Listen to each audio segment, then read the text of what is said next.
High School Sports Live, in partnership with ABC 27, is proud to present live on TV Bishop McDevitt Crusaders and the Central Dauphin East Panthers. This broadcast is brought to you by our premier sponsors, the Pennsylvania Housing Finance Agency and Huffman Ford. Hello, everybody. I'm Todd McCall along with Jerome Presley. Tonight, Bishop McDevitt Crusaders on the road here at Landis Field to take on the Central Dauphin Panthers.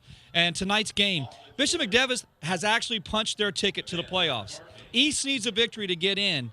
Let's talk about, first of all, the visiting team, Bishop McDevitt, coming on the road without Tavon Bowers, the senior starter, who's tore his ACL and meniscus. Let's talk a little bit about what will they need to do to come into this game to win this one. Well, I think you said it. Having a quarterback change this late in the season could change the chemistry. Tavon Bowers has been an etched-in starter at quarterback that they can rely on. Very accurate passer, has improved as a passer, and has improved as a quarterback. So now the duties fall on Chase Deal. He has to take over the quarterback duties and try to gain the confidence of his team. So it's going to be very important for him and for this coaching staff to get him some easy throws to get him going, because he does have some young talent on the outside. The way we looked in when you and I figured before pregame, we talked about 5-4 Central Dauphin East taking on 6-3 Bishop McDevitt. 5-4 doesn't get you in. You need to be 6-4 to get in if you're East. And what will they have to do tonight? What are their keys? Well, I think the one thing about them is we know that they can run the ball, and they have Tyshawn Pollard has been the go-to guy up until last week when Mike Jones came on board. Now they have a dual running back situation, but Tyshawn Pollard is going to be the big one, because we're seeing them put him in the receiving game as well. One of the things that we saw last week in their game against Cumberland Valley was stalled drives. That really hurt them. They would do some good things, but then they would stall either by penalties or by turnovers, and they have to clean that up and sustain drives and put points on the board in order to stay with this game. And they have a chance here, especially with a quarterback change. They have a chance. Well, it's week 10. We can't believe it. It's the end of the high school football season, regular season. Playoffs coming right up. Central Dauphin East, Bishop McDevitt, kickoff right after these messages.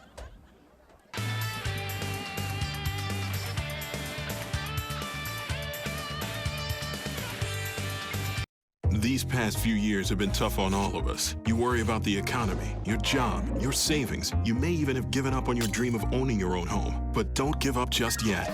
We're PHFA. We help people realize their dreams of owning their own home with features like competitive interest rates, down payment and closing cost assistance, and even free home ownership counseling. PHFA can make your dream of home ownership finally come true. Find us on the web or call us to find out how. I'm Brian Hudson, and we're PHFA. Welcome home.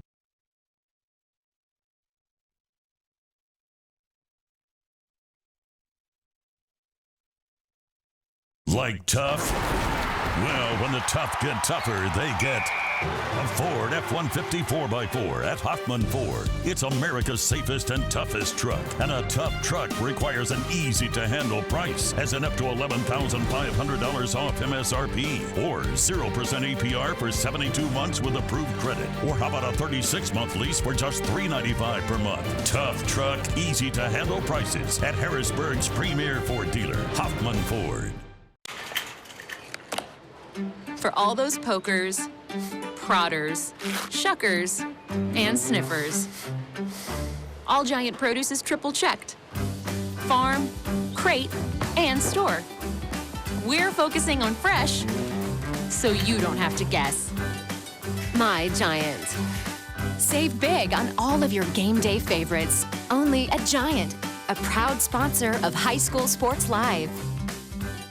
No regrets. If only she'd parked in a garage. If only they had the chimney cleaned. If only they had Erie Insurance. Erie is seriously good insurance that treats you fairly and goes above and beyond to make you feel like your auto or home mishap never happened, at rates that'll save you as much as the other guys. So get a quote from Erie today, because whatever your regrets in life, your insurance company shouldn't be one of them. Erie Insurance. What were you thinking, Chuck? You're not 18 anymore. Is my leg supposed to bend like that? 6 months on the heating pad. I hope it was worth it. I wonder if cartilage grows back. Yep, that's gonna break right in half. This looks so easy on TV.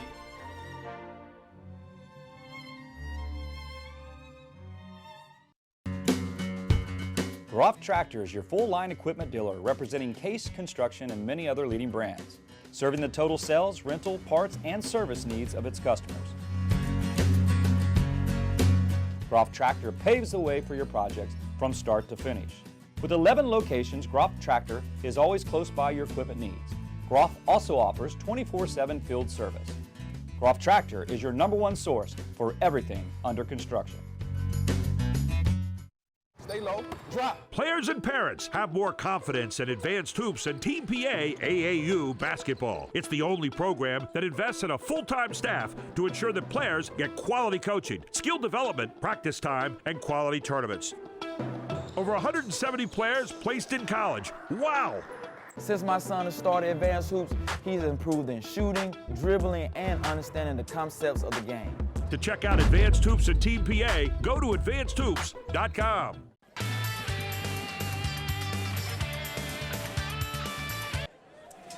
Well, welcome to Landis Field. Todd McCall, Jerome Presley. Jerome, Central Dauphin East hosting Bishop McDevitt Crusaders on the road. Bishop McDevitt 6-3, Central Dauphin East 5-4.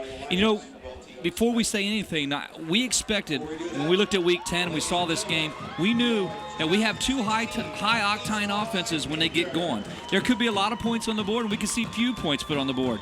You highlighted the fact that Tavon Bowers is not starting this game, and we give him and wish him the best.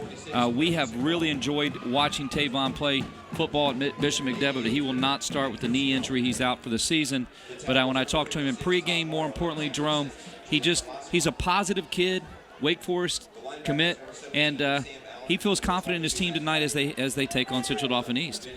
Well, I think you talk about losing a leader, and many times when you have the quarterback as the leader of your team, losing him, a two-year starter for this program and doing extremely well. So now they have to find a way to get into – they're in the playoffs, but find a way to win in the playoffs. But sometimes stars are born when an injury happens, and you get to see the up-and-coming next talent. So it's possible. Can Dill be that next talent? Well, the captains are coming on the field for the coin toss. You see Tavon right there, and it's, he's going to limp out there a bit. But when we talked to him early on, I just love the optimism. He was confident that he'd be back, be positive.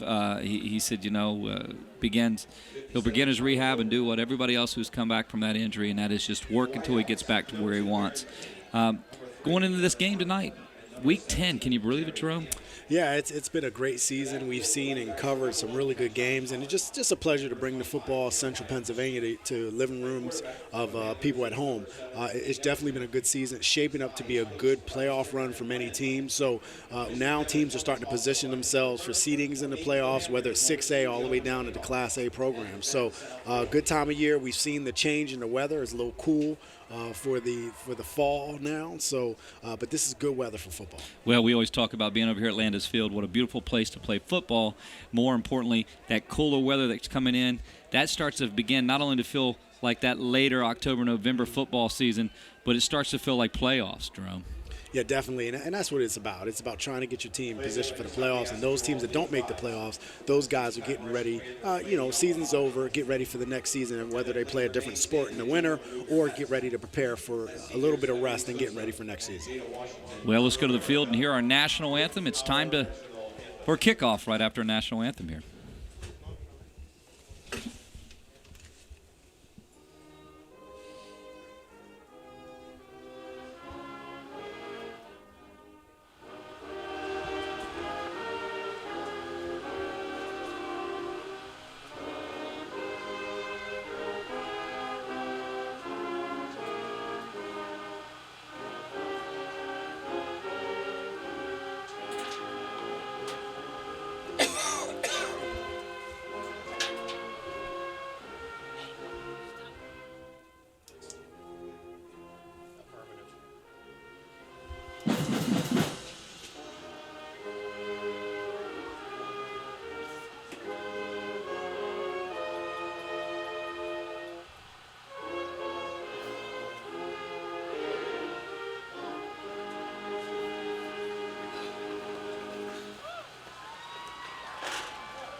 Well, an absolutely beautiful rendition of the national anthem by the choir from the Central Dauphin East Panthers. Kickoff coming right up. Central Dauphin East, Bishop McDevitt, here at Landis Field.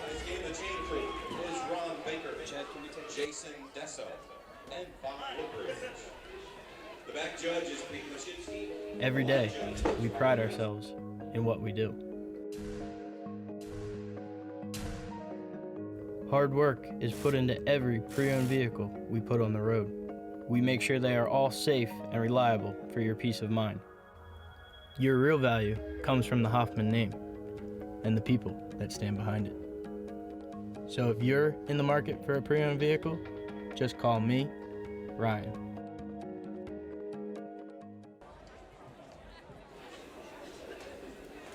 Friday night football, Landis Field, Bishop McDevitt, Central Dauphin East, ready for kickoff. Jerome going into this game, 10 game schedule. You know McDevitt's in at 6-3, and then East really, I mean, way we look at it in our numbers, they win, they're in at 6-4. Yeah, that'll give them an opportunity to show what they got, and again, it's about. It comes down to this game. I think even though Bishop McDevitt is in and they punch their ticket in, you want to go in with momentum. So you can't afford to come in this game and not play extremely well. So the goal here is to come in and try to get a win here and ride that momentum into the playoffs. Well, we're set to kick. Jeremiah Christian awaits John Fauner's delivery. Christian takes it, crossing the 20-yard line. And crossing the 25, making the 26-yard line, he'll be wrestled down by the McDevitt Crusader special teams. And we'll be off on the first start here. More importantly, you got to take a look at East coming on. And we weren't sure tonight announcing starter late. They've gone and Kane Everson will be starting tonight. But we've seen quarterback switch. More importantly, we've seen them switch off and on here at East. With their quarterback situation, but Everson's going to start tonight. Yeah, and I think, again, it's important for Everson to get going. You want to get this running game going first to help complement this passing game. And, again, can this CD East team sustain drives and put points on the board? Everson shotgun formation, two receivers to his right, and he had a single receiver. He sets up. Well, his pass was complete, and it'll be it. Baron McKinney will reel it in, but he really lost a yard, it looked like, because of the setup on that play. Yeah, dangerous play in some ways, but an easy, a very easy throw for Everson. So get him going with a short throw to see what he can do with it. Didn't pick up any yards, lost a yard, but now it's an opportunity to see if they can get some rhythm with him. Well, 2nd and 11, ball on the 25-yard line. Tyshawn Pollard across the 30. Cross, pick it up, moving it down.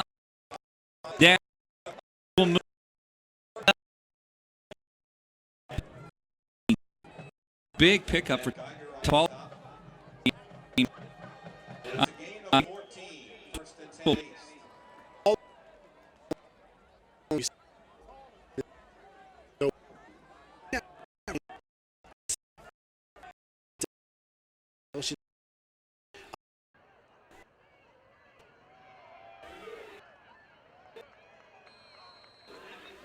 Will the give Makai Moore up the middle. Makai he actually picks up one.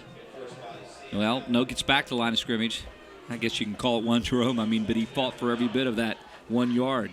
Right, and I'll tell you what, this McDevitt defense, both sides of the offense and defensive line are very, very big. So they're hard to move. So guys have to get leverage and really try to stick on their blocks. Little 2nd and 9. Left side give.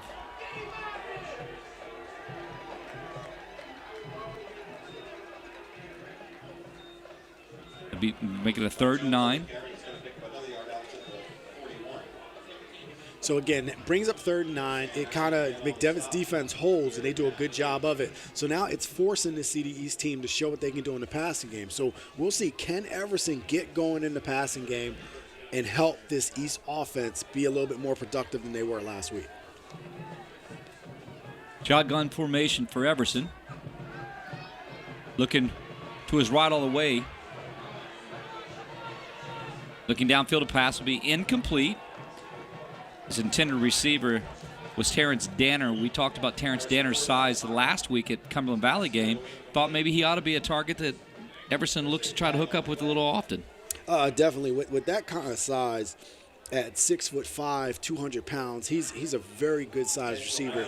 And you're talking about receive at any level of that size. Now, can he get open and can he hold on to the ball when it's thrown to him? That's the big thing. I think Everson made a good play to throw it out of bounds at that point. There's no need to try, but they gave him a grounding penalty, saying that there was no one in the area, and I actually thought there was someone in the area. He was out of the pocket, so I thought he was able to play. So right. Not sure what that penalty was about, but again, it gives opportunity for East to punt it and see if they can rely on their defense. Well, Tyshawn Pollard will be the punter. That intentional grounding goes against East, backs them up all the way back to their 25-yard line. And Tanias Becker will be back to receive Pollard's punt. Becker's a quick one. You got to watch out for him. Going to take a roll. Becker's going to get out of the way. And that ball will be downed at around right on the 30-yard line. And Bishop McDevitt will have their first possession. And Chase Steele, look for Chase Steele coming out. An opportunity for him to come in and show the McDevitt Crusaders, is he the future? And I think the coaching staff would say that they indicated that he would probably be the guy that would have the starting nod. That's why he's in. And we've seen it. Each year they've been able to hand the mantle to the next person. The next guy up has been ready. But this is the first time we've seen that mantle be passed in a long time via injury to the next quarterback. So we get a chance to see what Deal can do. Absolutely no room on that right side of the East Panther defense. They've got penetration right away, and Matt Geiger had no room to run. Get back to the line of scrimmage. It'll be second down. Well, he got one. He picked up one. 2nd and 9. And don't be surprised with a new quarterback. For McDevitt, their biggest thing is maybe running the ball to help him. And for CD East, stack the line of scrimmage and force Deal to beat you in the passing game. See if he is able and up to the task of throwing the ball. 2nd and 9, 8:48 to play here in the first quarter. Deal going to put it up in the air. And threw it on the outside over the shoulder of the receiver. It looked like a little bit like it had the potential to be picked off.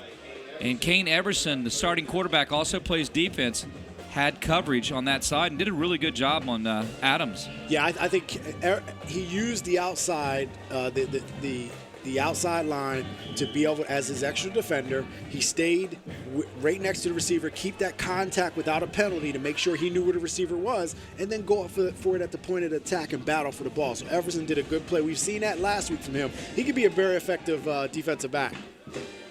Well, it's 3rd and 9. Ball on the 31-yard line for McDevitt. Deal going to put it back up in the air. And that's going to be picked off. Dangerous pass. Crossing the 30. And in the end zone, just shy of the end zone at the 1-yard line. The ball was picked off, thrown in the hands of Tyree Newton. And Newton almost took that one back to the house. Well, what happened was Dill was baited into that throw. He threw an out play but never factored in the cover 2 corner that was sitting on that route. So number 4 ended up being Tyree Newton just undercut that ball. It looks like he wasn't even seen by the quarterback. Dill didn't even see he was there, cut in front of the ball, gets a pick, almost turns it into a pick 6. Well, the ball will be on the 1-yard line, spot on the 1-yard line, taking another look at it. Dill firing it, and you see, you're right, Jerome. He was actually baited all the way into that, and that cover 2. And Newton did an almost perfect job from the corner position, just set, waited about a half, won Mississippi, took that set, and ball right in the show. Yeah, he didn't even see him. He didn't see him.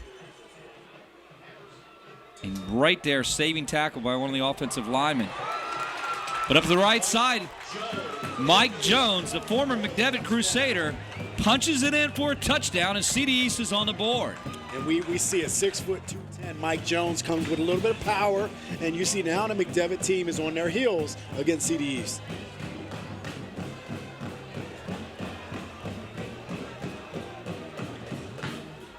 All right. That's exactly what you want. If you're on the visiting team, you're trying to punch your ticket, or you're on the home team, East that is, trying to punch your ticket. Anthony Kalamala, extra point. Arpel. Kalamia's up, and the point after is good. 7-0, Central Dauphin East on the board. We'll be right back from Landis Field after these messages.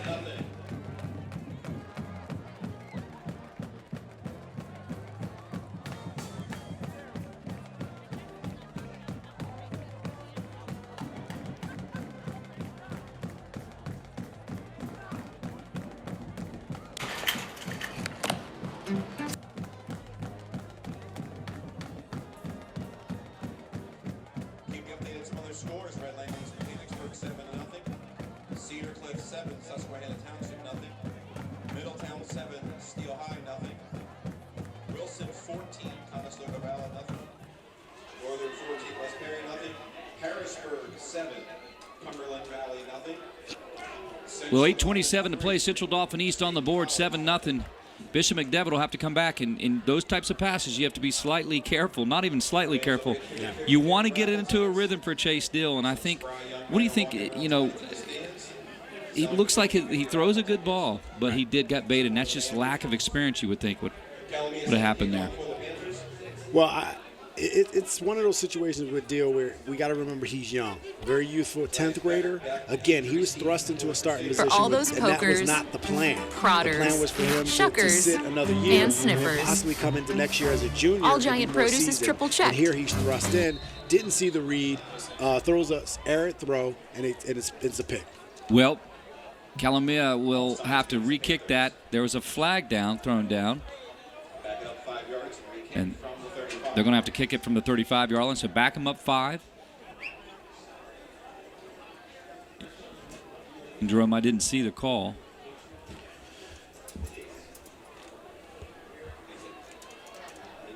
Would have been offsides for Central Dauphin East, so re-kick, ball on the 35. And again, the maturation of a young quarterback, and now he has to do it with in a live game as opposed to practice. Trying to establish a rhythm with Dill into the playoffs. So, very difficult task for him, but maybe he's up for it. Adams picks the ball up across the 32, crosses all the way across the 45-yard line, 47-yard line, and Bishop McDevitt will have a good field position. You know, you wonder at all, will they be able to establish that running game? You saw that East penetration on that right side. They got great penetration, and Geiger really didn't have much room at all. Well, again, we have 2 young quarterbacks, so the emphasis on trying to establish a running game, and for McDevitt, behind a very large offensive line, they want to see if they can lean on those guys. You get a good look at them right there. Lean on those guys and see if they can get them to open up some holes, right? Establish the line of scrimmage, and see if you can matriculate the ball downfield. All right, it'll be 1st and 10 from the 48 for the Crusaders.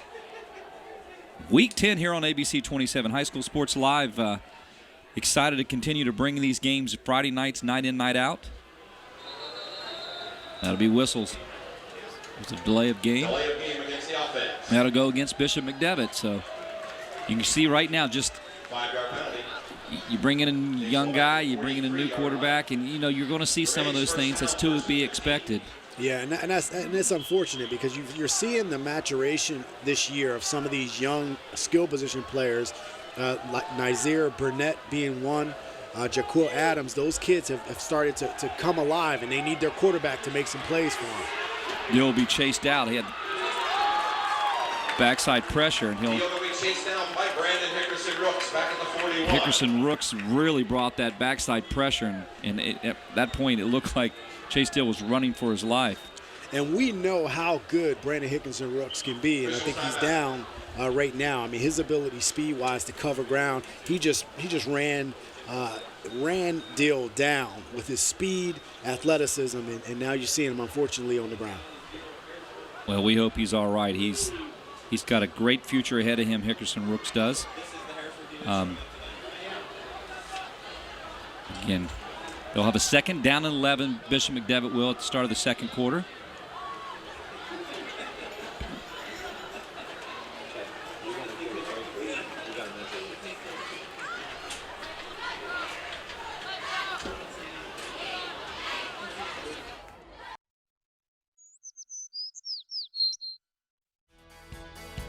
front is mostly masonry. And then the masonry will meet the window frame.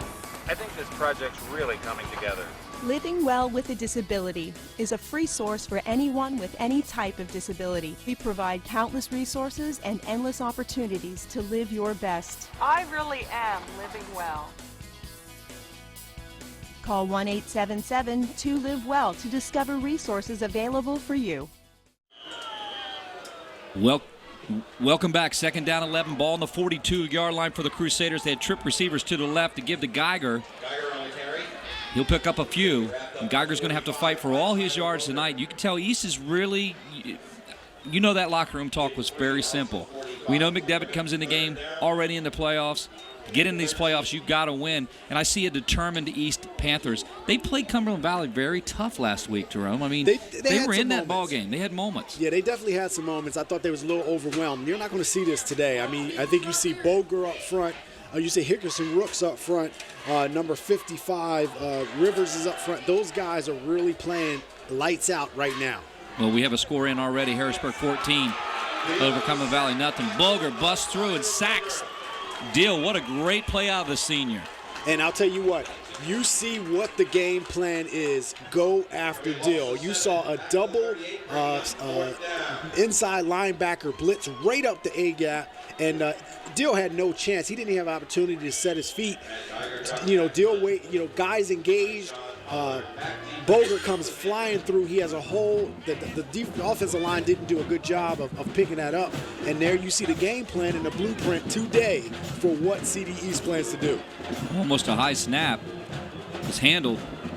And it's going to go out of bounds and roll across the 30-yard line.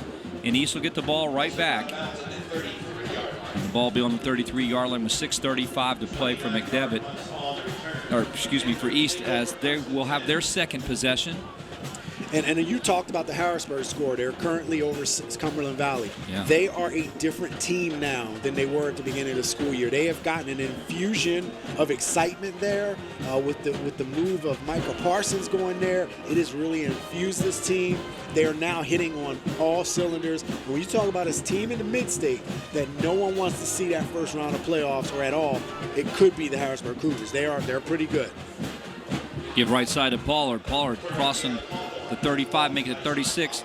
Let's go down on the field to Archie Smith Jr., who will have our on-the-field analysis. Archie, East looks like they are prepared to try to punch their ticket tonight at 5-4, going 6-4. What do you see out of the East Panthers, especially on that last pickoff play? Well, guys, as you can see, man, the East came in. I mean, Jerome hit it right on head, man. Anytime you have a new quarterback insert into an offense like McDevitt, hey, we're going to come outside, play these receivers tough, and we're going to make this young quarterback have to think.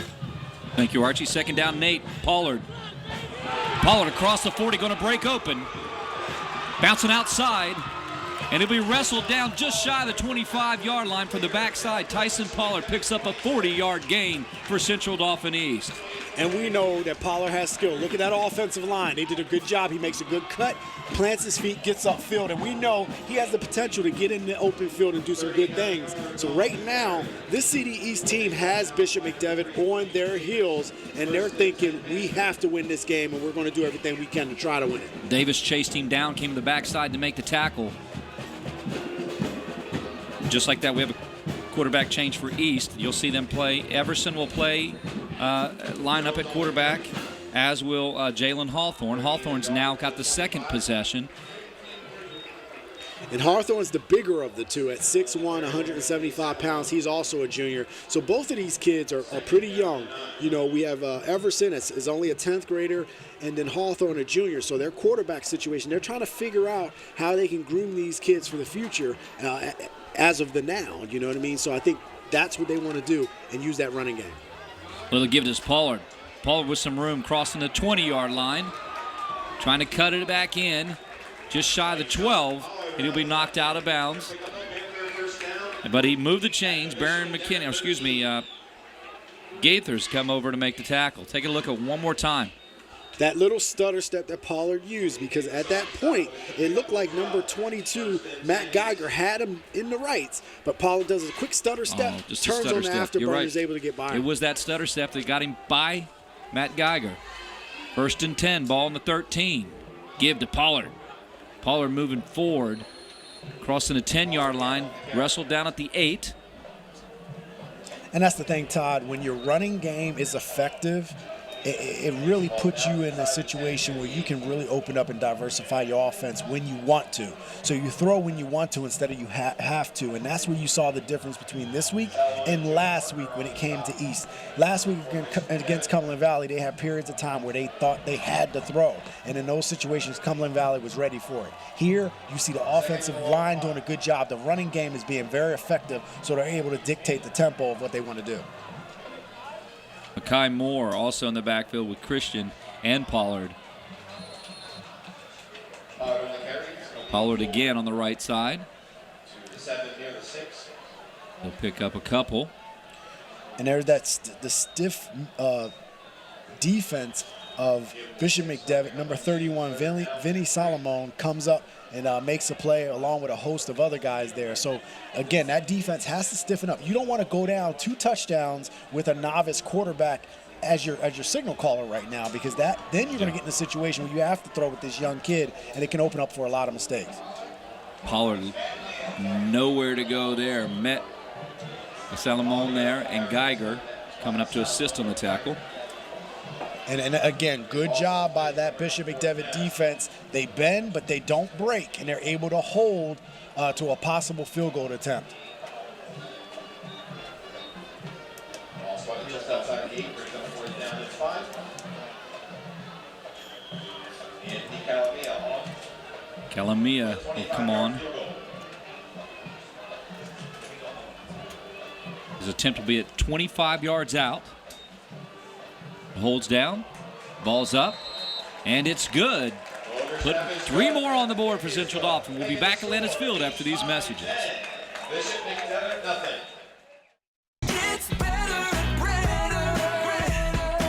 The Brenner family of dealerships gives you better pricing, better customer service, better selection, and a better service department for the life of your vehicle. We'll show you how at Brenner Chrysler Jeep, Brenner Nissan, and Brenner Pre-Owned. The Brenner family of dealerships on the Carlisle Pike, Mechanicsburg, and on Paxton Street, Harrisburg. 24/7 at BrennerFamily.com. Serving Central PA for over 95 years. These past few years have been tough on all of us. You worry about the economy, your job, your savings. You may even have given up on your dream of owning your own home. But don't give up just yet. We're PHFA. We help people realize their dreams of owning their own home with features like competitive interest rates, down payment and closing cost assistance, and even free homeownership counseling. PHFA can make your dream of homeownership finally come true. Find us on the web or call us to find out how. I'm Brian Hudson, and we're PHFA. Welcome home. Well, it's 10-0 here from Landis Field. We just got another score in Central Dauphin 3, State College 3. Boy, oh boy. That's a big one. I was wondering if State College, could they go undefeated in that tough division? Well, tonight is the big test. I mean, Central Dauphin's starting to click on all cylinders as well. So, that'd be a great one to be at. You definitely do. I tell you what, State College so far has been able to take on all comers. So this is a big one for them. Central Dauphin going to State College today, 3-3. That game, I'm not surprised, would be a good defensive slugfest between those two teams. Well, that ball went out of bounds, giving Bishop McDevitt another good opportunity. It's 10-0 here, Central Dauphin East. East scored early on a setup by an interception. Returned to the 1, and then they punched it. Tyshawn Pollard punched it from 1 yard away, and McDevitt holds. 25-yard field goal was good. Calamia, and that's where you get your 10 points. That last drive was the 8-play drive, 35 yards. And I'll tell you what, Todd, right now all the momentum is on East side. Offensively, this Bishop McDevitt team has not been able to get going at all. So right now, East is playing some good defense. Geiger. Boy, oh boy, he hits it. Henderson Rooks and a whole gang of crew. And Joe Ramos come up. We talked about Joe Ramos. He's a kid who continues to impress me for Central Dauphin East. Ramos, you saw him really get penetration, and he fills holes. I thought he did a great job against Cumberland Valley last week. He definitely did. I mean, there's some guys on this team that can do okay. I mean, Hickers and Rooks, these are some big-time players up front. I think that the key is last week they just weren't able to put it together. Now they're coming. You see an aggressiveness about them right now. My goodness, Hickerson Rooks shows you what it's all about. Those types of plays you see at the next level. That ball was ruled down. Look at total yards, -4 for Bishop McDevitt, 75 for East. That's the real indication right now in this game. One more time, look at here. Look at the penetration, Todd. Look at the penetration of the East defensive line.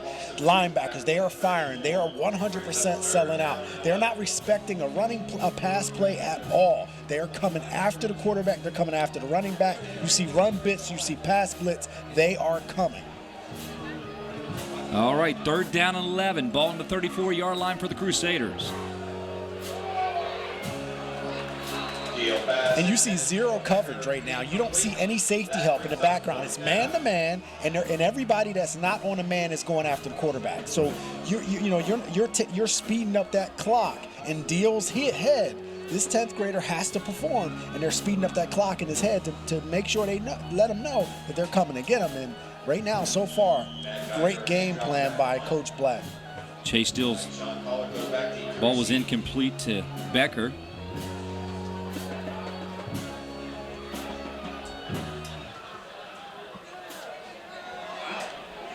Pollard takes a punt across the 30-yard line. Withroom across the 40. Tries to leap a defender. And he'll be tripped up. Bishop McDevitt with Donnelly come up, the sophomore, 5'11", 195 pounds to make the tackle. And East will have the ball back in their 3rd possession. And it appears Hawthorne will stay in at quarterback. Good shot of the East Panthers over there. Those black shiny uniforms, the lights hitting them tonight.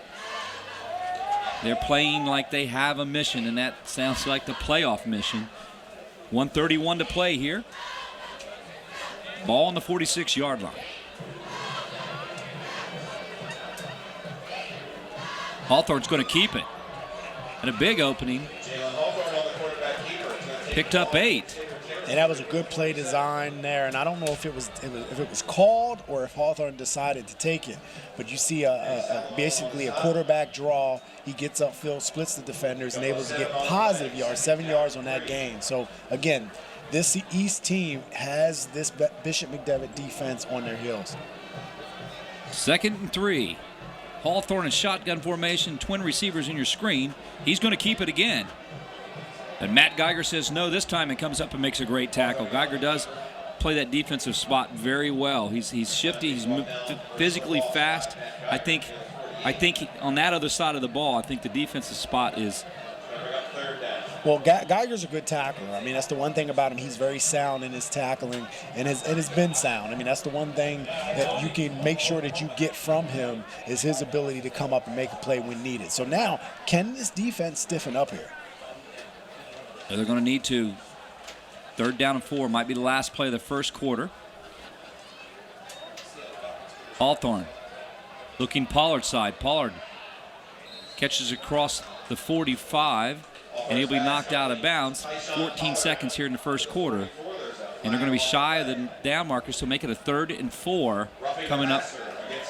Well, the penalty is on, the flag's on the field, is roughing the passer. Take a look at it. Oh, yeah, really late after he threw it. It was actually close to a first down. He may have even had it, but the roughing the passer penalty actually gives the opportunity for CD East to continue their drive.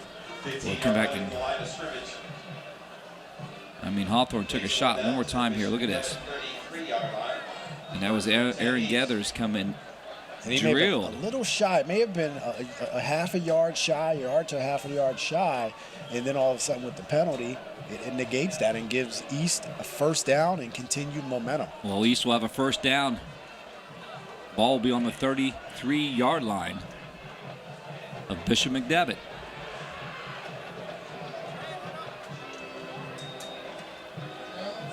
Mike Jones gets the give. Left side, pushes for 1, 2. Make it a 2nd and 8, and that'll be the last play of the first quarter as it winds down. That was a quick first quarter. East puts 10 points on the board. Well, 2 weeks ago, the Central Dauphin East Panthers cheerleading team had a chance to support the Central PA Food Bank by donating non-perishable foods to people in need. Thanks to Giant Foods, cheerleaders this year have the opportunity to lead the Giant Food fight against hunger. We want to thank the East Panther cheerleaders for doing their part to knock out hunger with Giant Foods.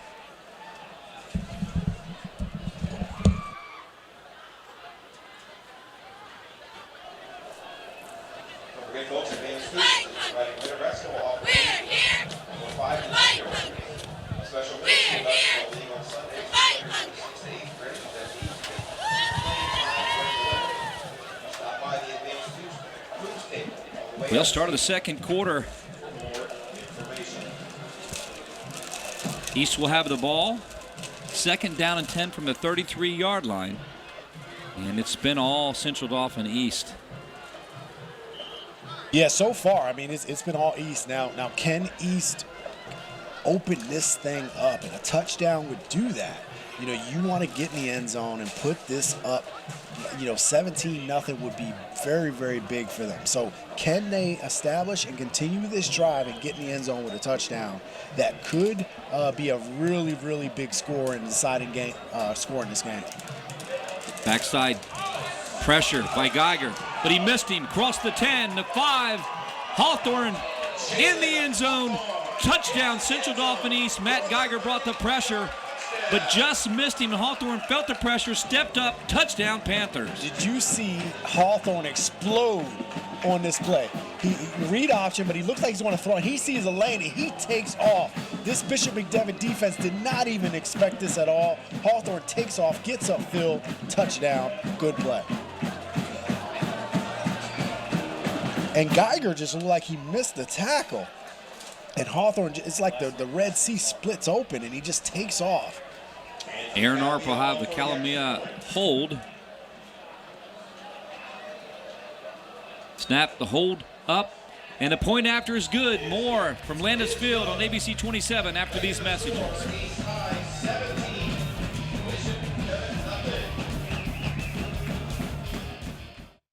Did you know all electronics must be recycled? It's the law, but more importantly, it's the right thing to do. At the Recycling Center, Dauphin County residents can recycle older broken TVs, computers, cell phones, laptops, major appliances, even paper. The Recycling Center is conveniently located on Cameron Street in Harrisburg. It makes recycling fast, safe, and simple. Stop by the Dauphin County Recycling Center today and help us recycle the right way. Karen has 459 friends, but none of them made sure she got home okay.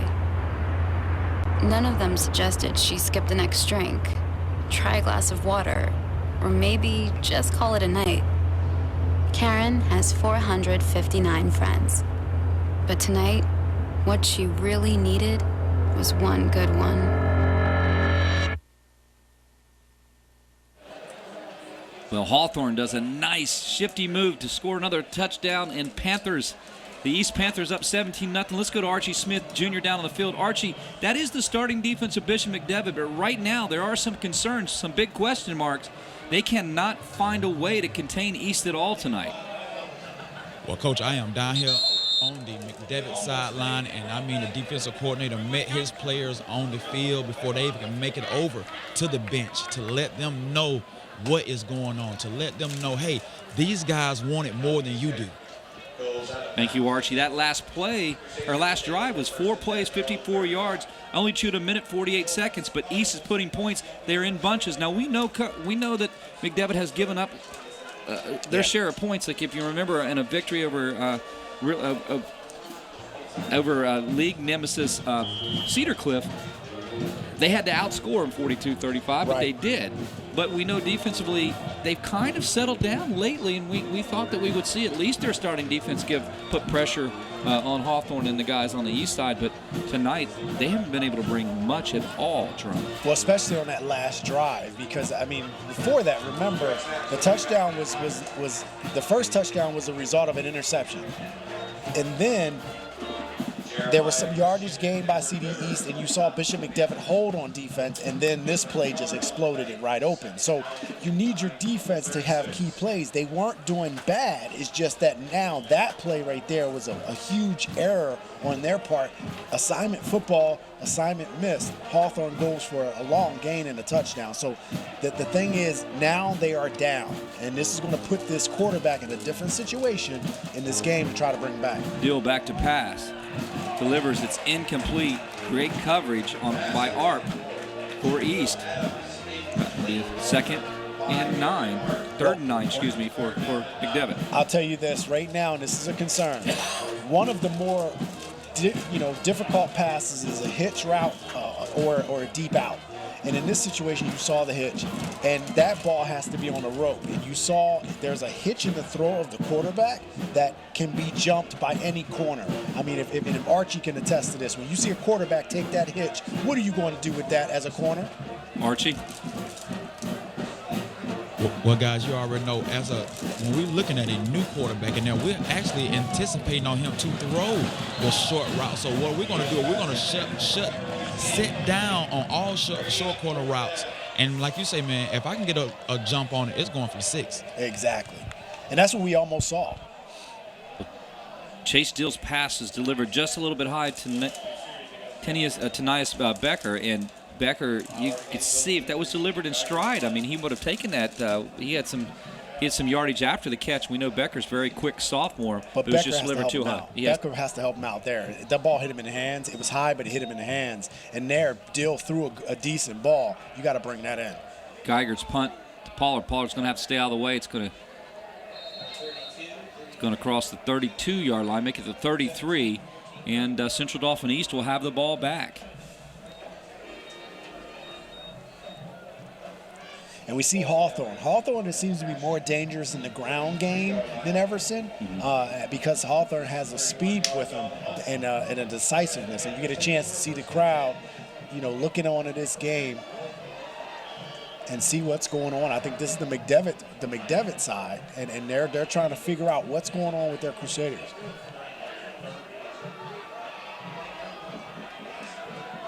Hawthorne will be shotgun formation, 1st and 10, ball on the 33.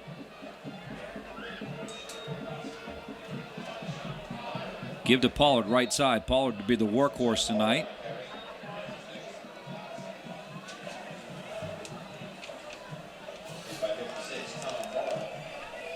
You see it feed Pollard the ball. But again, this defense on that play held up pretty good. Yeah, nice defensive effort from the outside. Well, Tom Moore will also come up and fill the big hole. He's a senior. He's 6'2". He's 230 pounds. And McDevitt does have a great defensive line, offensive line. But, we were impressed with East's size this year, too, up front offensively. And right now, East has done a pretty good job opening holes for Tyshawn Pollard. They're going to take a timeout. Central Dauphin East. We'll be right back, too, as well, after these messages. Hi, I'm Brandon. I'm proud to help save lives. And I'm Brandon when he was in 8th grade. With Dad's job, we moved around a lot. So I went to school online at Connections Academy. Virtual education was more flexible, and it really motivated me to learn. I got way organized. That paid off junior year when I started going to high school here in town, and it's paying off now. Whoa, you look cool in that uniform. I know, right? We look cool. Commonwealth Connections Academy, the tuition-free public cyber school.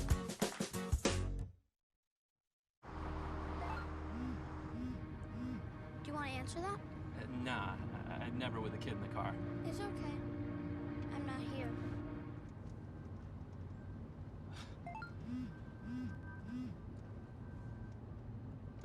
I'm there.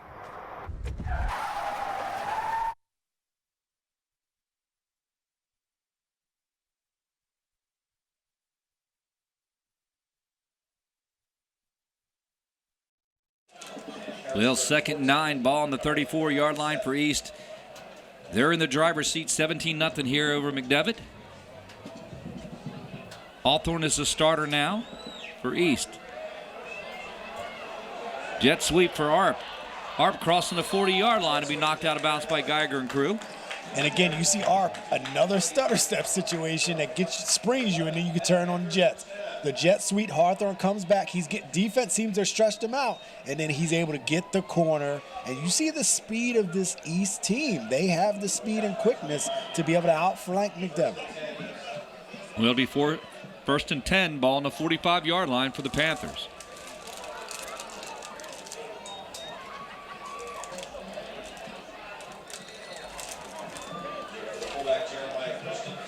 Jeremiah Christian, the fullback on the carry on the left side.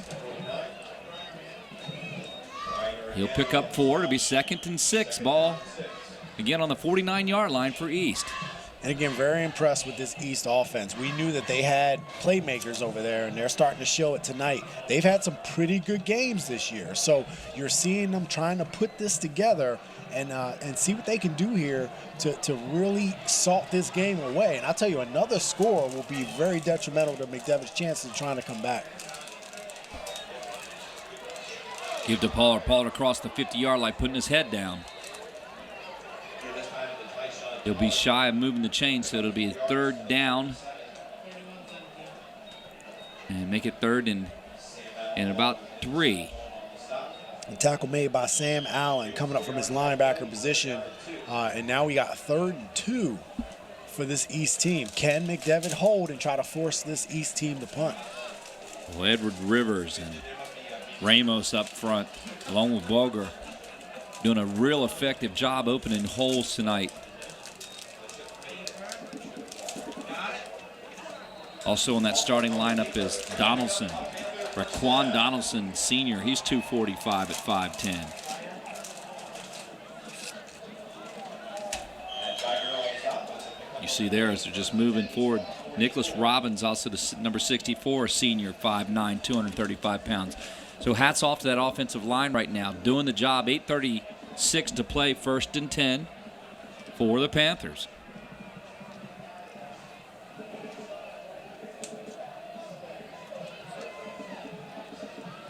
Senior night here. The last night these seniors will play on the field for East. That's Mike Jones on the right side. So I'll tell you what, Ty, you see the consistency of pumping in fresh legs to run the ball. You're seeing different guys handle the duties of running the ball, and you have Hawthorne, the quarterback, that's able to run it as well. So that's, right now, East, they're really excited. They're playing with a lot of energy, and they're coming up, and they're making things happen on it. And again, you give credit to that offensive line, who I think has done a really good job today trying to just move this defense, and they've been doing okay doing it. Well, Central Dauphin East wants to talk about it again. We'll be right back after these messages. At Pizza Hut, our original pan dough rises fresh every day, making it crispy on the outside, soft and chewy on the inside. And now you can get our original pan as part of the $6.99 any deal. That's 2 medium pizzas with any toppings, any crust, any specialty for just $6.99 each. Only at Pizza Hut. What were you thinking, Chuck? You're not 18 anymore. Is my leg supposed to bend like that? 6 months on the heating pad. I hope it was worth it. I wonder if cartilage grows back. Yep, that's gonna break right in half. This looks so easy on TV.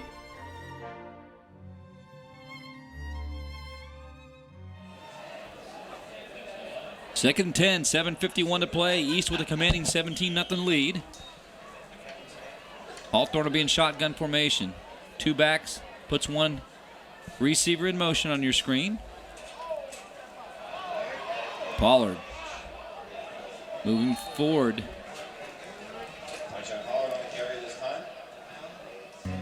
He'll pick up 4. Take another look at it here. Again, Billy Solomon on the tackle. And again, this offense, I really enjoy watching Pollard as a runner. He's a very tough runner to bring down. And again, at 6 foot, 195 pounds, he's a very good runner, very shifty. And I think right now he has a lot of confidence going. And right now, this East team seems to be hitting on all cylinders. 3rd and 7. Hawthorne getting pressure. Not yet. Matt Geiger says no. Matt Geiger and Sam Allen brought pressure from both sides, and they really hit Hawthorne pretty hard. And again, that was a really good blitz coming off the edge by Geiger. You see him come off the edge, but then there was some extracurricular that happened, and I don't think the official saw it or didn't call it. You see Hawthorne get pushed down again by number 46. That's Quentin Chekin, who comes up, and he just hits him. So.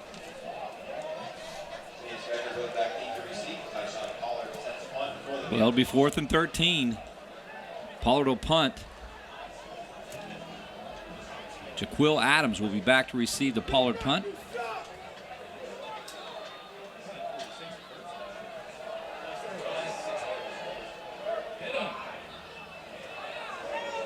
Ball's going to take an east roll. It'll roll inside the 20-yard line. 6:06 to play. Hey, coming up at halftime, we have our Highmark halftime report and our Brenner family of dealership halftime stats. Archie Smith Jr. and Jerome Presley and I will be in the booth to get you caught up on everything. It was a 33-yard punt with no return, and it'll be 1st and 10, ball on the 14-yard line for McDevitt. They've really got you. If you're a McDevitt fan here, you want to see your team settle down a bit and get something going here before half. Generate some type of offense, and right now nothing has really worked. They can't run the ball, they can't pass the ball, and this East defense is just teeing off on them. So they have to see if they can find something to get going. Geiger left side. Mike Jones wrestles him down from the backside, and there won't be a whole lot there. If anything, he'll lose 2 yards. Yeah, like you said, there's just no running lanes right now. And this defense is completely dialed into the run, and they're just not allowing any opportunities for Bishop McDevitt in the run game, and they're going to force Deal to throw the ball. They want to make sure that they put, Bishop McDevitt in 3rd and long and force them to throw the ball. Screenplay set up left side perfectly. Cross the 30-yard line, cross the 40, break it away is Matt Geiger. Geiger all the way down to the 25-yard line where he's going to be wrestled down from the backside by Tyshawn Pollard. Look at this play, set up perfectly. This was set up perfectly, and this is what you do for a young quarterback. You give him an opportunity on a draw play. It sucked. It took all of East penetration, and it went against them, and there you go. You have Geiger in the open field, but good effort by Tyshawn Pollard running them down and saving a touchdown. Good play, covered 60 yards on the screen pass. Great play call by Bishop McDevitt. 1st and 10, ball on the 25-yard line for the Crusaders, knocking on the door.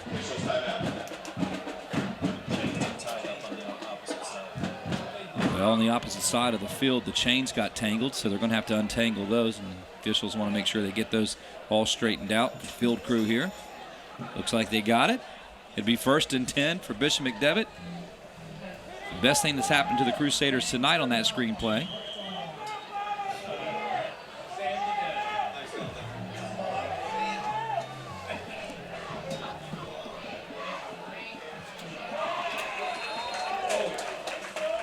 Boger coming up, making a tackle. Davis on the carry.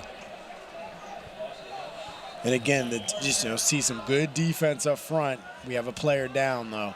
It's Makai Moore. You hate to see that for Central Dauphin East. Moore's down on the ground with 4:52 to play here. Take a look here. Wrestled around an all backside. Oh. Boger got his zone man, got him, and that does not look good. Man, we hope Moore is okay. Yeah, those are difficult because you come up and you don't expect it, and all of a sudden a player comes down on your ankle. Man, we'll take a break. We'll be right back on ABC 27 with more after these messages. Groff Tractor is your full-line equipment dealer representing Case Construction and many other leading brands, serving the total sales, rental, parts, and service needs of its customers. Groff Tractor paves the way for your projects from start to finish. With 11 locations, Groff Tractor is always close by your equipment needs. Groff also offers 24/7 field service. Groff Tractor is your #1 source for everything under construction.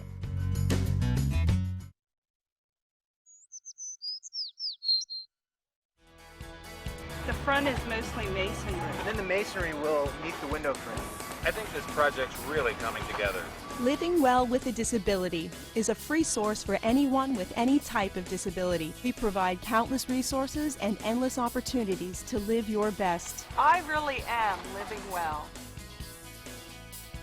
Call 1-877-2-LIVE-WELL to discover resources available for you. Well, Makai Moore's being helped off the field there a little bit. We hope he's okay. 2nd and 11. Prior to that 60-yard screen pass, McDevitt had a -7 yards. And unfortunately, Moore is not able to put any weight on that ankle or foot, so it's unknown what's going on with him. But again, gets rolled up accidentally by his own player. And now it looks like he has a good chance he probably won't come back in the game if he can't even put weight on it. Well, we hope he's okay. We give him our best. Makai Moore. Shotgun formation. Dill with time, looking downfield, fires in the backside corner of the end zone. Touchdown, Bishop McDevitt. They're on the board. And that's what they wanted, and that's what they needed.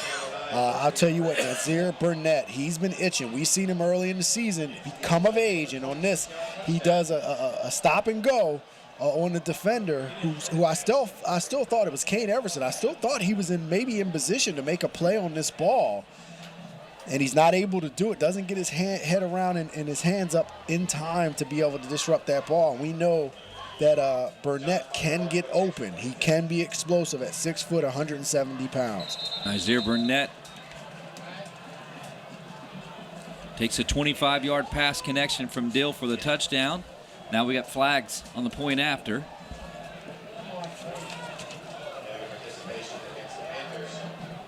That's going to go against Central Dauphin East. And Burnett's the main receiver for Bishop McDevitt at 33 receptions for 466 yards and 3 touchdowns. He averages 14.1 yards per reception. So we know he's their big play guy when they want to go deep in the receiving game. Well, Fauner's point after is good, and McDevitt's on the board, 17-7. More after these messages.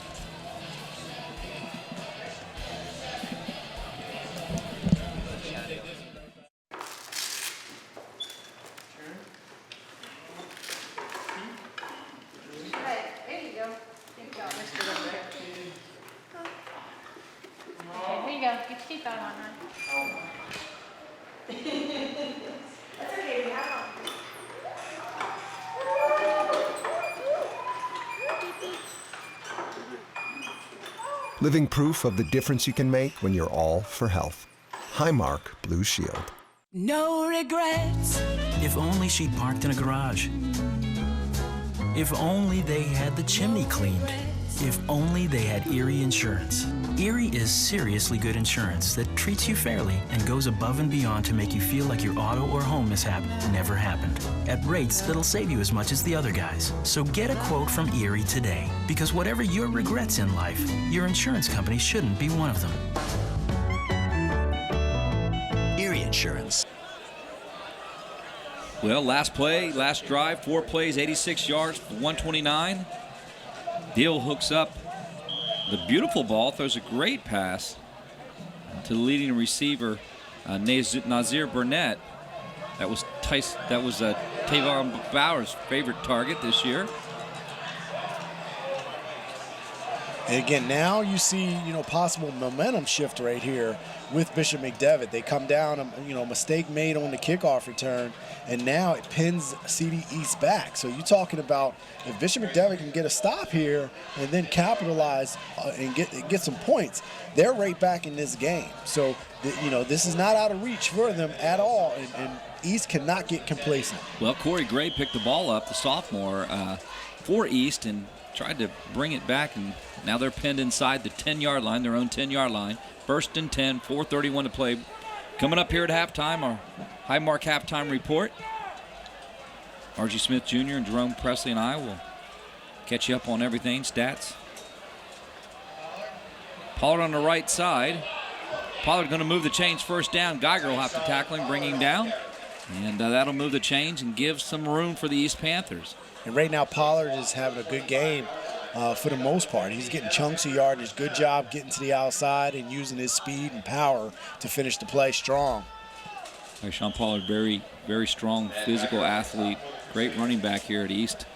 Right before that, he had 10 carries and 76 yards.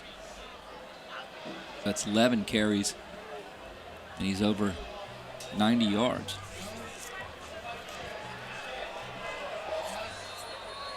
Pollard again, left side. He got back to the line of scrimmage, it appears. And that was Mike Jones on the carry. Oh, Mike Jones. You're right, Mike Jones here.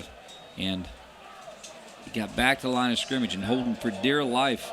Coming up making that tackle is Tom Morrill. for the McDevitt Crusaders. 3:43 to play, second down and 9.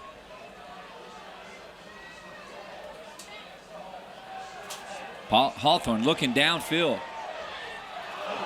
Went to Terrence Danner, is going to be incomplete. No, excuse me, ARP. He went the ARP side, but there is going to be flags, and that's going to go against Bishop McDevitt, and I think it's unsportsmanlike conduct. Yeah, I didn't know if it was unsportsmanlike conduct or did they call pass interference, but we'll get a chance to see it. A bad effort regardless. You just can't mess up like that when you make a good play on defense. Well, we'll hear the call. Yep. It'd be unsportsmanlike conduct. And what I thought I saw Aaron Geathers go up to ARP's face and start clapping his hands real close to his face, and that's what drew it. You'd see it, well, yeah, right there. You can't do that. That was James Lawson that came up with that unsportsmanlike conduct. You can't get into a player's. It's taunting, really. It's taunting. Is what it is. Exactly. And you talking about you just made a good play. Brilliant defensive effort. And you get the ball back here soon if you can hold them and with momentum. But now you give great field position, better field position, the ball across the 40-yard on the spot on the 40-yard line. Make it be on the 42. I tell you, those are the situations that burns coaches up, man. When they have a good thing going and a play is made and then you negate it by a bad penalty. Pollard right side, he'll pick up 1, make it 2. Sam Allen coming up to make the tackle for Bishop McDevitt. I'll tell you what, if Sam Adams did not make that tackle, Pollard had a lot of real estate in front of him. You are not kidding. And he got him right as a shoestring, it looked. And it's possible he could have took that the distance. That'll be 2nd and 10. 3:22 to play, but we have flags down. Crew is going to talk about it.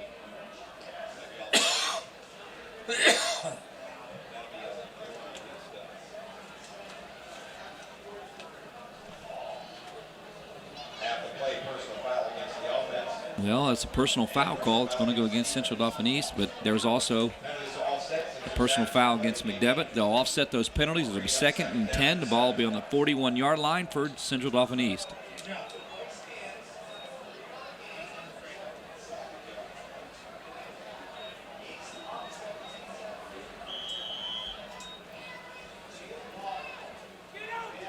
Well, Hawthorne will be shotgun formation. He'll single receiver close to your screen. Far side, 2 receivers given to Pollard. Pollard right side across the 50.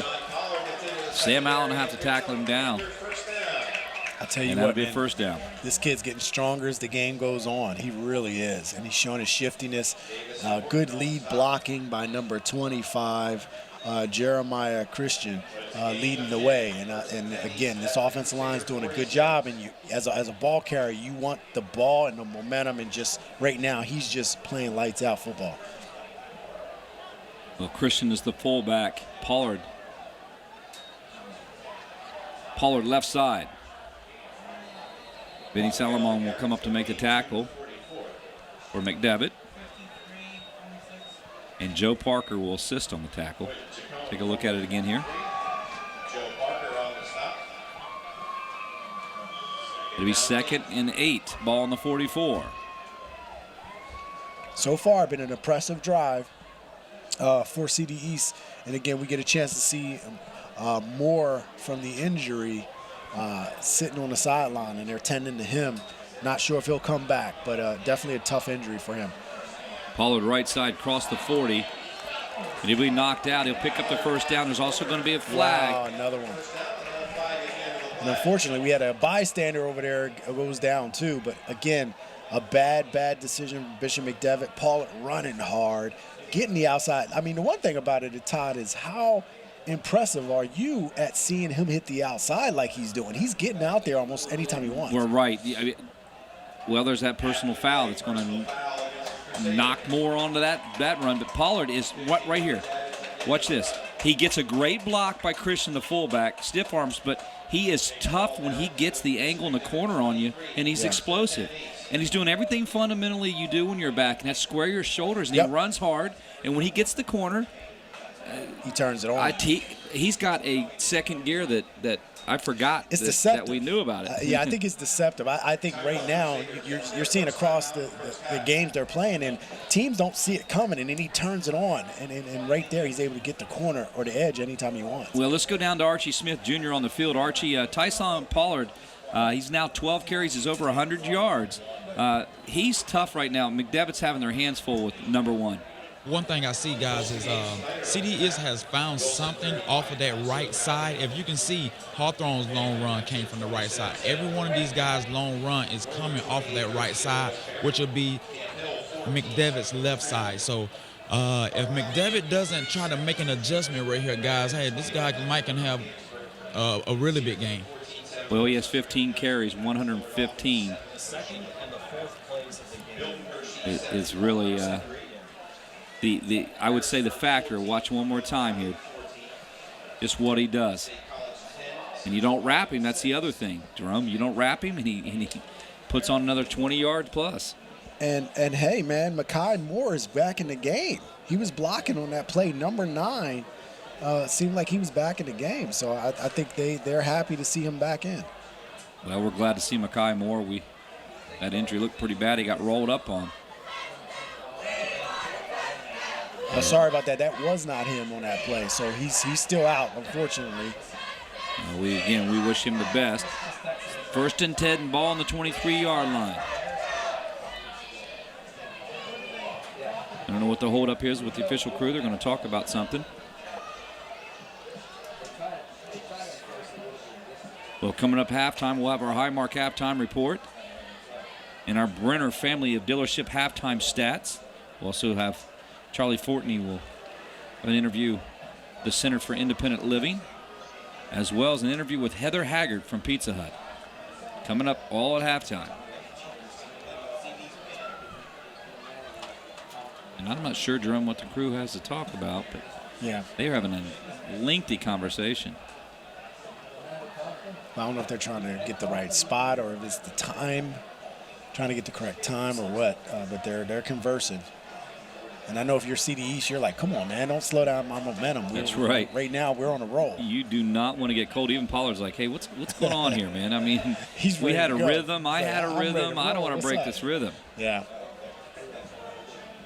It has taken some time here to iron this one out.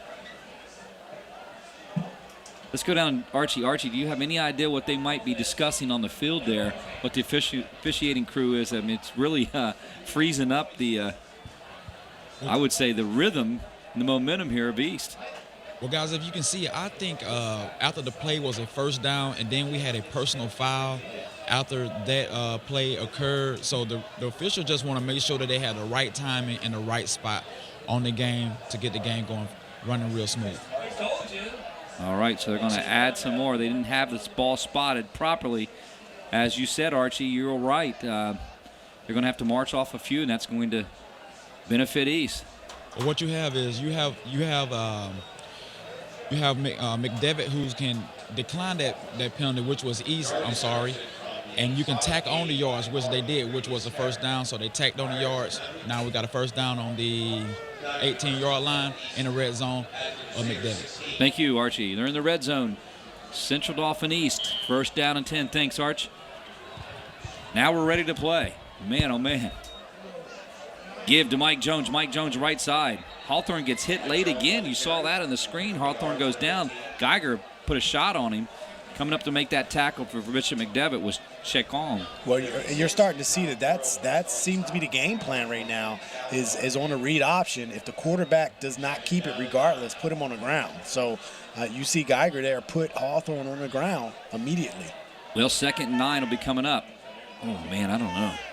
I guess that play was still live. So it's still live. You just got to be careful of a helmet-to-helmet on that. He did get him helmet right in the chin. And again, there's still this protection situation, and is at the discretion of the officials. 2nd 9. Pollard stiff arming. Physical. Pollard still on his feet, knocking out of bounds. My goodness, is he really just showing that he is really willing this Central Dauphin East team right now? Well, you see Qualik Davis comes up from his cornerback position at 5'10", 175 pounds, and this is a man's stiff arm right here. He switches the ball to his right side and just like, get off me. And he's able to get upfield. That was just good, solid running, good stiff arm, and just strength. Salomon and Geiger had to make the tackle. Take a look one more time. Whew. And then right here, and stays on his feet. You can't stop on Pollard. Pollard left side across the 10. Put his head down. Wow. And they picking up again, getting inside the 4-yard line. First and goal.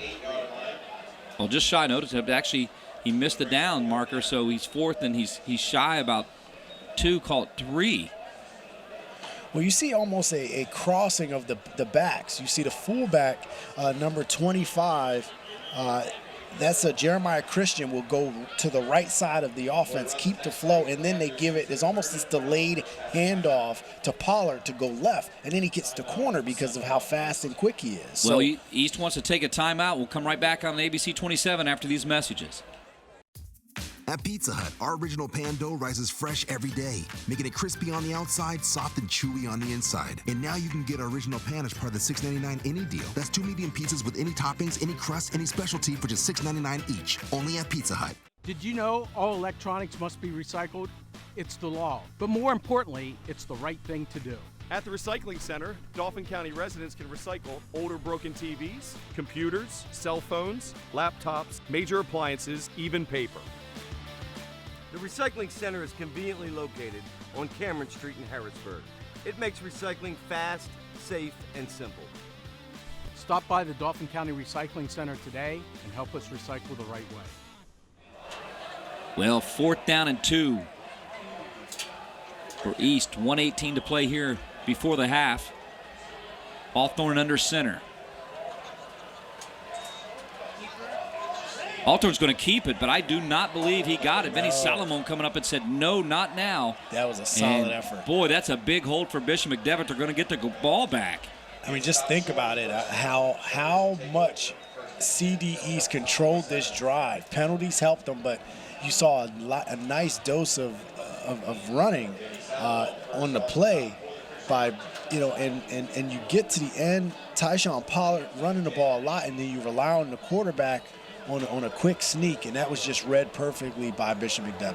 Well, Archie, what did the play call? Now, Archie, Tyshawn Pollard had carried 17 times for 129 yards, and he could do a quarterback keeper, and there was a great penetration in the linebacking core for McDevitt.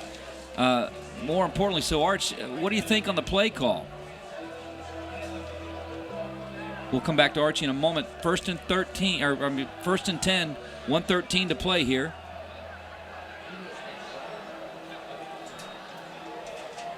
Geiger given on the right side. Geiger staying on his feet, bouncing to the left now. Jaquan Pitts will bring Geiger down. We're under a minute to play here before half. Stay tuned for our Highmark halftime report. We'll also have an interview with Heather Haggard from Pizza Hut. We'll also have your Brenner family of dealership halftime stats coming right up here in 45 seconds. 2nd and 7 for Bishop McDevitt.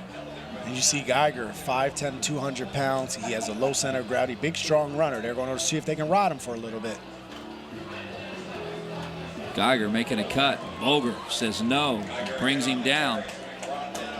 Now that kid can tackle, and when you're a coach's son, you learn how to play this sport. And you see Boger comes up and makes a big play. And if those that don't know, Boger's dad is the head coach at Milton Hershey, who's having a phenomenal year this year as well. So hats off to what he's done for that program.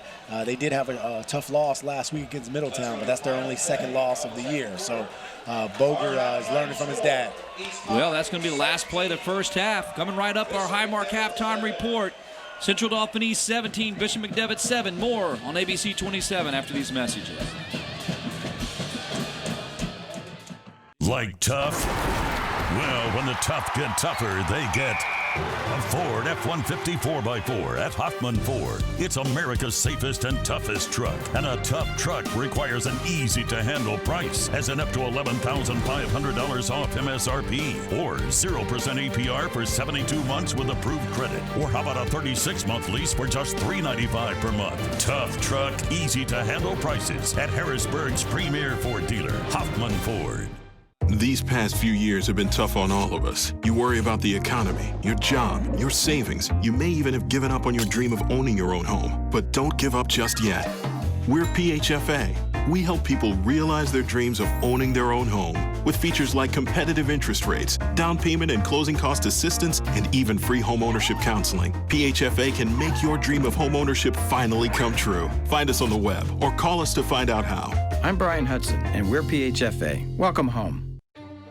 What were you thinking, Chuck? You're not 18 anymore. Is my leg supposed to bend like that? 6 months on the heating pad. I hope it was worth it. I wonder if cartilage grows back. Yep, that's gonna break right in half. This looks so easy on TV.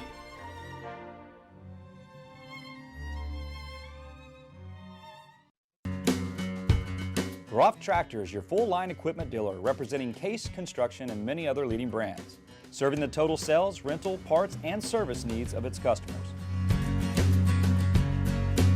Groff Tractor paves the way for your projects from start to finish. With 11 locations, Groff Tractor is always close by your equipment needs. Groff also offers 24/7 field service. Groff Tractor is your #1 source for everything under construction. Well, welcome back. Central Dauphin East 17, Bishop McDevitt 7. I had an opportunity in pregame to sit down with Heather Haggard from Pizza Hut. And let's go to the interview now. Welcome to Landis Field. Todd McCall here with Heather Haggard of Pizza Hut. Heather, we really thank you for the sponsor tonight. More importantly, you'll be sponsoring our instant replay. But let's talk about Pizza Hut's involvement and why you guys got involved with High School Sports Live. We got involved with High School Sports Live because student athletes are, I feel like it's very important. I know I was a student athlete growing up, and I feel like it really helped mold who I am today. And I feel like it teaches you a lot of things. It teaches you discipline, and it teaches you just a multitude of things. Being part of a team, there's just so many aspects that I feel like it is good for an individual to be part of a team and to be a student athlete. Well, as you know, too, with football-wise, Friday nights, it's kind of the anticipated thing to do. And it's neat to have Pizza Hut at the center of it. And as you continue to sponsor High School Sports Live, can you talk about what sports do for kids? I think it really helps to instill self-confidence in you.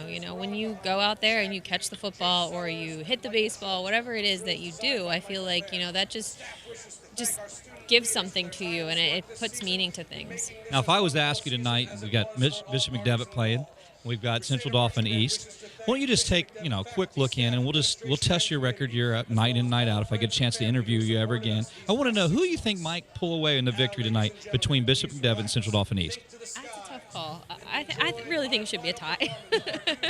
Okay, Heather Haggard's calling it a tie tonight for Pizza Hut. They'll be sponsoring our instant replay. But more importantly, I just want to say one more thing. You have a very famous country music last name. Can you blurt out any Merle Haggard for us? Unfortunately, no. So Heather's not going to sing any Haggard songs for us. Karaoke, though, but I don't know that I'm going to sing Merle Haggard. What is your favorite song then, Heather? To sing karaoke? Yes. Fancy by Reba McEntire. Oh, she goes Reba McEntire Fancy. But, she's carrying the name Haggard. Heather Haggard here for Pizza Hut. Heather, we thank you for all your support in our High School Sports Live. Have a great night. Well, we'll be right back after these messages. Central Dauphin East, Bishop McDevitt. More to come on ABC 27 with our Highmark Halftime Report. Stay tuned. No regrets. If only she'd parked in a garage. If only they had the chimney cleaned. If only they had Erie Insurance. Erie is seriously good insurance that treats you fairly and goes above and beyond to make you feel like your auto or home mishap never happened, at rates that'll save you as much as the other guys. So get a quote from Erie today, because whatever your regrets in life, your insurance company shouldn't be one of them. Erie Insurance. Karen has 459 friends, but none of them made sure she got home okay. None of them suggested she skip the next drink, try a glass of water, or maybe just call it a night. Karen has 459 friends, but tonight, what she really needed was one good one.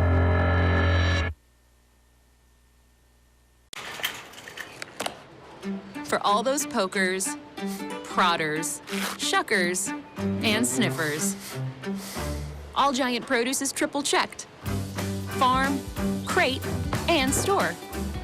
We're focusing on fresh, so you don't have to guess. My Giant. Save big on all of your game day favorites. Only at Giant, a proud sponsor of High School Sports Live. Like tough? Well, when the tough get tougher, they get a Ford F-150 4x4 at Hoffman Ford. It's America's safest and toughest truck. And a tough truck requires an easy-to-handle price, as in up to $11,500 off MSRP, or 0% APR for 72 months with approved credit. Or how about a 36-month lease for just $395 per month? Tough truck, easy-to-handle prices at Harrisburg's premier Ford dealer, Hoffman Ford. Thanks. Well, in our pregame, Charlie had an opportunity to sit down with Jeff Sawyer from our Central for Independent Living. We'll go to Charlie's interview in pregame as he discussed all the great things that Center for the Independent Living are doing around our mid-state. Charlie? Guys, I'm here with Jesse Sawyer from the Center for Independent Living. Jesse, we have been running the Center for Independent Living first half highlights every broadcast. But tonight we're going to highlight the Center for Independent Living. We'd like you to talk to us about the good work you guys are doing over there. I know Theo Brady set this up for you, put you in a spot here, but ultimately talk about your role with the Center for Independent Living and some of the good things you guys are doing over there for your customers. Well, I am the Health and Wellness Director at the Living Well Fitness Center, Center for Independent Living in Central PA. And at the Center for Independent Living, it is all about living well. We are a nonprofit organization that advocates for the independence and inclusion of individuals with injuries and disabilities by exterminating and eliminating barriers that exist in the community and offering innovative and unique programs to those individuals that have injuries and disabilities so that they can live well. And I'm sure there's a lot of people out there watching tonight that might have relatives or might even be in a situation where they might not even know how to take advantage of the Center for Independent Living services. Talk about a few of those key services that you have found common that people might not be aware of that they can take advantage of. Charlie, we have a Living Well with a Disability program, and we have Living Well with Disability specialists that offer advocacy, information referral, skills training, peer counseling, nursing home transition, and youth developmental services, all by contacting us through numerous opportunities through Facebook, our website, or even a toll-free hotline. And, that's a good point. Talk about the phone number, the website. Rattle that off for people at home because I think it's really important for people to have the opportunity to get involved.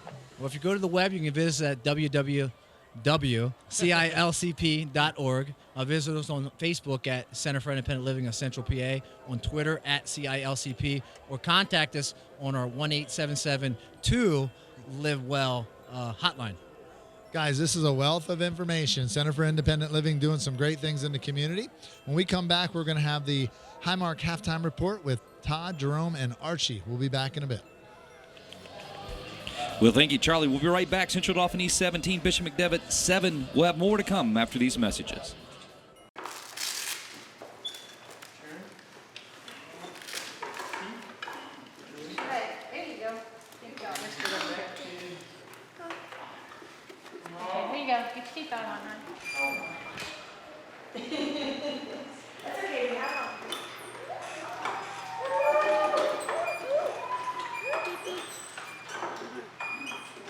Living proof of the difference you can make when you're all for health. Highmark Blue Shield. These past few years have been tough on all of us. You worry about the economy, your job, your savings. You may even have given up on your dream of owning your own home. But don't give up just yet. We're PHFA. We help people realize their dreams of owning their own home with features like competitive interest rates, down payment and closing cost assistance, and even free homeownership counseling. PHFA can make your dream of homeownership finally come true. Find us on the web or call us to find out how. I'm Brian Hudson, and we're PHFA. Welcome home. Hi, I'm Melissa. I teach 10th grade English. And I'm Melissa when she was in 10th grade at Connections Academy. That was the year my teachers changed the way I looked at literature. These books are amazing.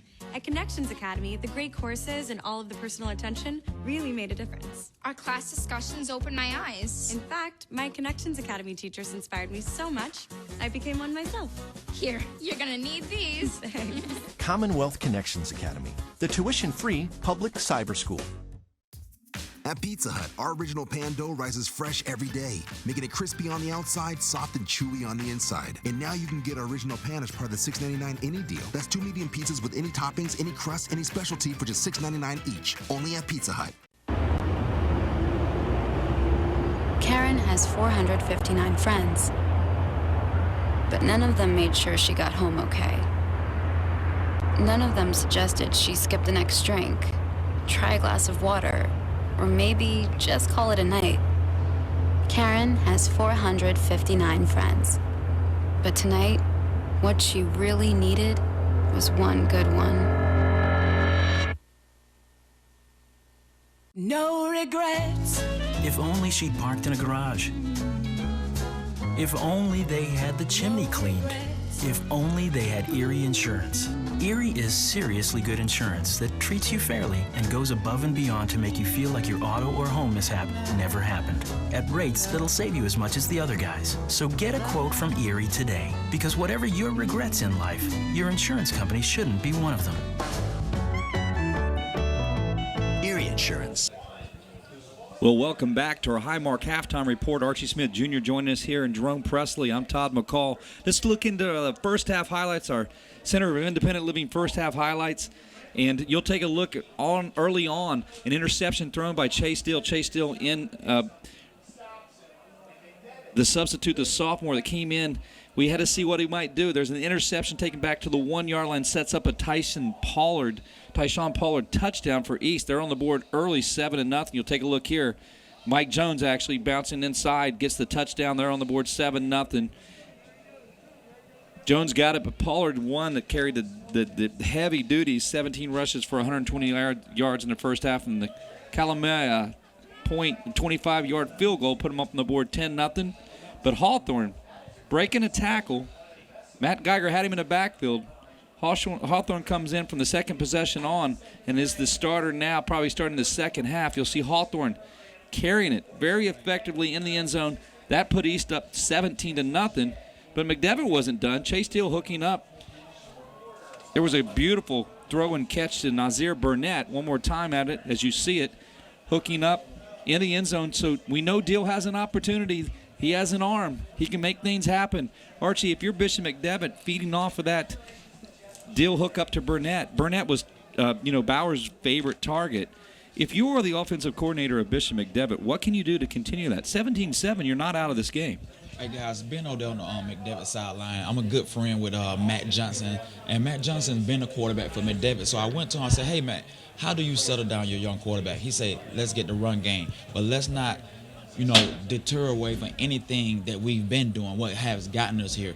And you can see Tavon, he's going up to him, telling him, hey, calm down, hey, calm it down. He also went up to the offensive line and said, hey, you're not the guys that I remember from last week. So these guys know what they have to do. The coaches have been challenging them. Hey, we're not the same team that we was last week. Let's come out, let's get our poise back, let's calm, settle, and let's go out and play McDevitt football. Well, 17-7 now throw it on the east side. They're doing a very good job against Dill defensively. They're putting pressure on him, bringing it from both sides. But more importantly, the running game in Tyshawn Pollard, you're the offensive coordinator. He's got 17 carries. Do you continue with what you've seen in the first half and the second half? Yeah, I don't think he's carried it enough. I mean, you want to keep feeding him the ball right now. He's getting 5, 6, 7, 8 yards a pop when he runs the ball, and he's being very hard to tackle and bring down. So run him. I mean, he's getting stronger as the game goes on. On the defensive side of the ball, you force that young quarterback Deal to throw the ball, and you're seeing CD East coming with pressure up the middle. They're stopping everything. With the exception of that long bomb pass play,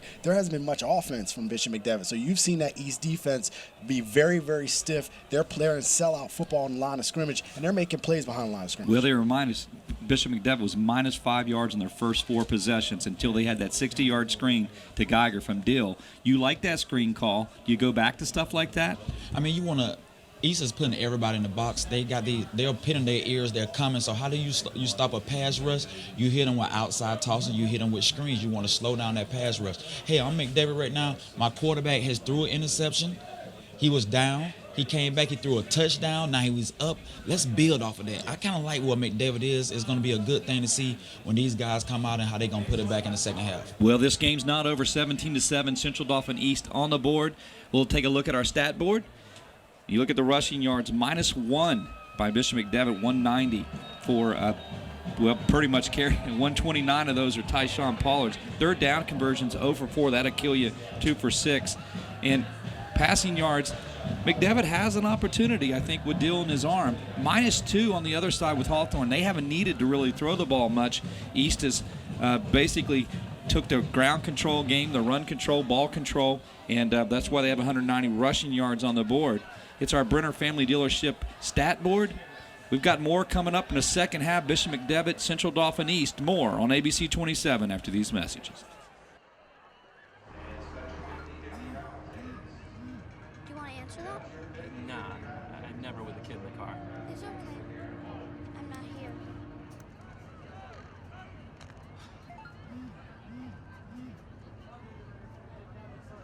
I'm there.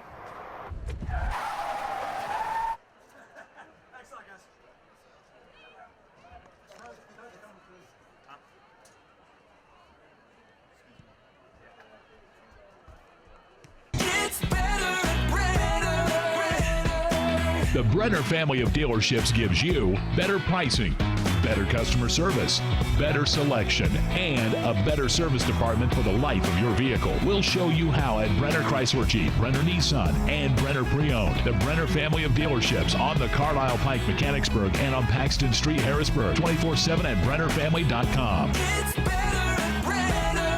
Serving Central PA for over 95 years.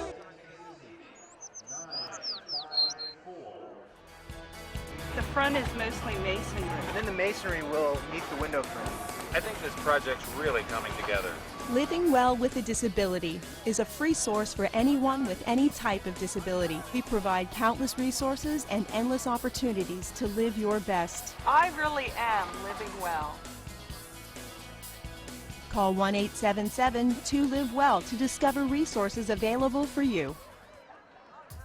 At Pizza Hut, our original pan dough rises fresh every day, making it crispy on the outside, soft and chewy on the inside. And now you can get our original pan as part of the $6.99 any deal. That's 2 medium pizzas with any toppings, any crust, any specialty for just $6.99 each. Only at Pizza Hut. No regrets. If only she parked in a garage. If only they had the chimney cleaned. If only they had Erie Insurance. Erie is seriously good insurance that treats you fairly and goes above and beyond to make you feel like your auto or home mishap never happened, at rates that'll save you as much as the other guys. So get a quote from Erie today, because whatever your regrets in life, your insurance company shouldn't be one of them. Erie Insurance.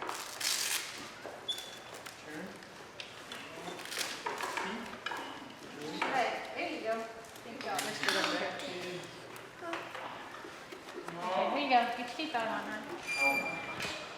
That's okay, we have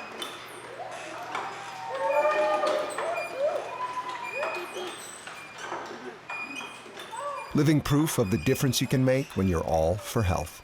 Highmark Blue Shield. Well, welcome back. Central Dauphin East 17, Bishop McDevitt 7. Second half action coming right up.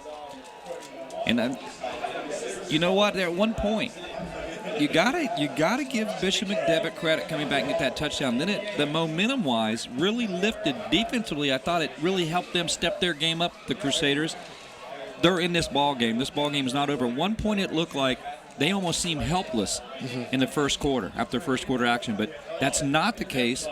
And McDevitt's getting the ball back with momentum.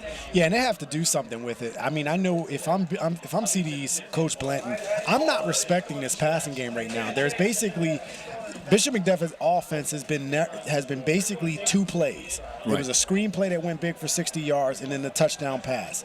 That is not consistency. So I'm still doing what I've been doing. You dial it up. You have to make sure that your guys play disciplined football within the scheme of aggressiveness. Right. So in those situations, you saw two. One was just not a really good play on the ball by the corner, and the other was they got fooled a little bit on the screenplay. But that's the offense. That's all Bishop McDevitt has done. So I'm going to stay my course right now defensively and see if we can cause some turnovers.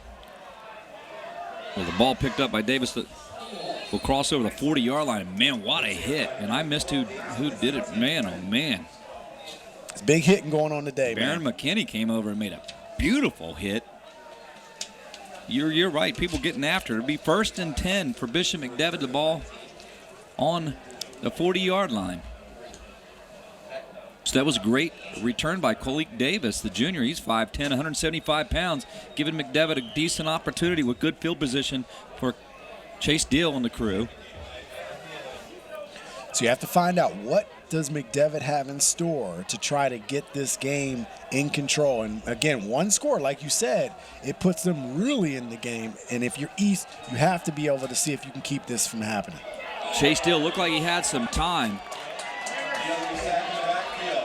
Edward Rivers came up, brought pressure, and he had help by Jaquan Pitts. Look at Rivers in our screen. Look at him fighting. Jumps over the offensive lineman to make a beautiful play to get the pressure.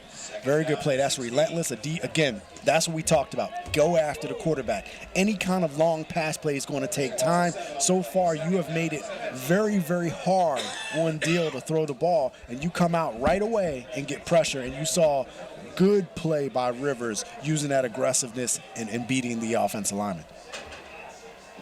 It'll be 2nd 17 for Geiger. Geiger left side. Boger making the tackle. Geiger will pick up 6 there, Jerome. You talk about the talent on this defense. I mean, they have some really, really talented guys. I think Boger has played lights out all year. I mean, he's doing a good job. You have Rivers. He's doing a good job. You bring in Mike Jones and you throw him at linebacker. He's doing a good job. And don't forget number 15, Brandon Hickerson Rooks. And again, they have some guys that can come off the edge and play good football. Well, Dill's pass is incomplete. Intended receiver Tanias Becker. Tanias Becker wish he can get that one back, but Everson was there to deliver the hit. And again, Todd, we talked about that aggressiveness. See what happens. You go after the quarterback first play, you get a sack. Once you get a sack, that sets the tone for the entire drive, and you keep that pressure going 3 and out. Well, that's, as you said, 4th down. Geiger will come on to punt. Pollard back to receive with 10:36 to play in the 3rd quarter.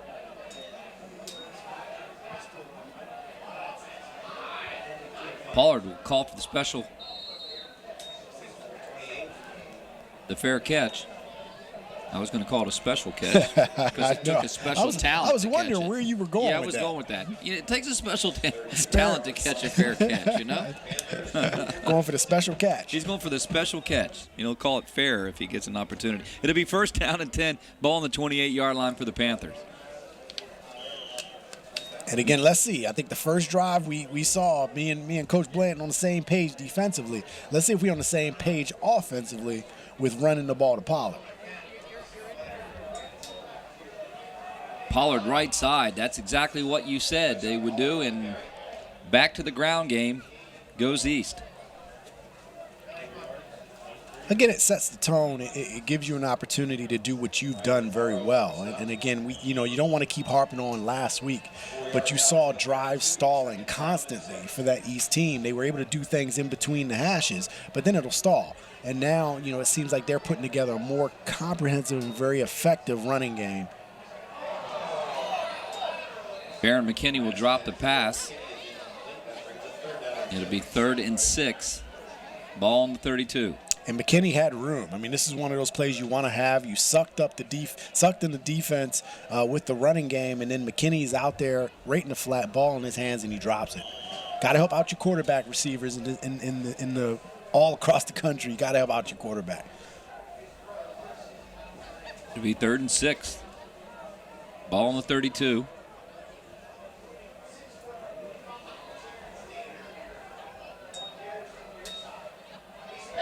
Hawthorne Throws it up for grabs. It'll be incomplete. He wanted to go to Terrence Danner. The junior is 6'5", 200 pounds. You see him just throw it up here, but look at the pressure that came from him. Yeah, he got smacked on the play. I mean, and you see it, McDevitt on the other side coming with pressure. He got smacked on the play by Cordell Cash. Comes straight on from the outside end on the left side and is able to get in to the face of Hawthorne where he wasn't able to step into that throw. Well, Tanias Becker will be back for the Pollard punt.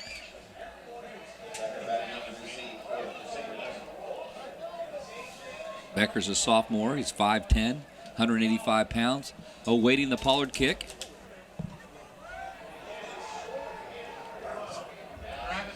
And the ball will be down around the 40-yard line.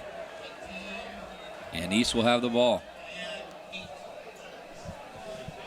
And again, what can East do? I mean, defensively, they had a good stop on the first defensive effort. They want to come out and see if they can establish this defense. They do not fear Bishop McDevitt right now, but you can't give up any big plays behind you in the receiving play. You see, McDevitt wants to get downfield. That's what they're used to. You know, when they have Bowers on the field, they can stretch the field. But right now, it's a little bit more difficult. So you sit on all routes if you're the corners and you keep coming with pressure. Correction, McDevitt ball. First down and 10, ball on the 42-yard line. Geiger to give. Crossing the 50, running hard, crossing just shy of the 40. Hickerson Rooks will bring him down. Geiger has ability when he gets in the open field. You saw it right there. He definitely does have ability. He runs hard. And again, this was one of those just a good run up the middle and good blocking by that Bishop McDevitt offensive line. Well, that'll move the chains. It'll be first down and 10 for Bishop McDevitt. 17-7. We still got a great game here. Salamone coming in the backfield as the fullback. Split to his left. Dan Dill in the middle of your screen there. Split to the left is Geiger. Dill back to pass. And Boger busts through and sacks him. What a shot. I'll tell you, Tyler Boger is having a very, very good game right now from that linebacker position. He comes on with he just flattens number 31, Vinny Solomon. He just runs right over him to get to the quarterback.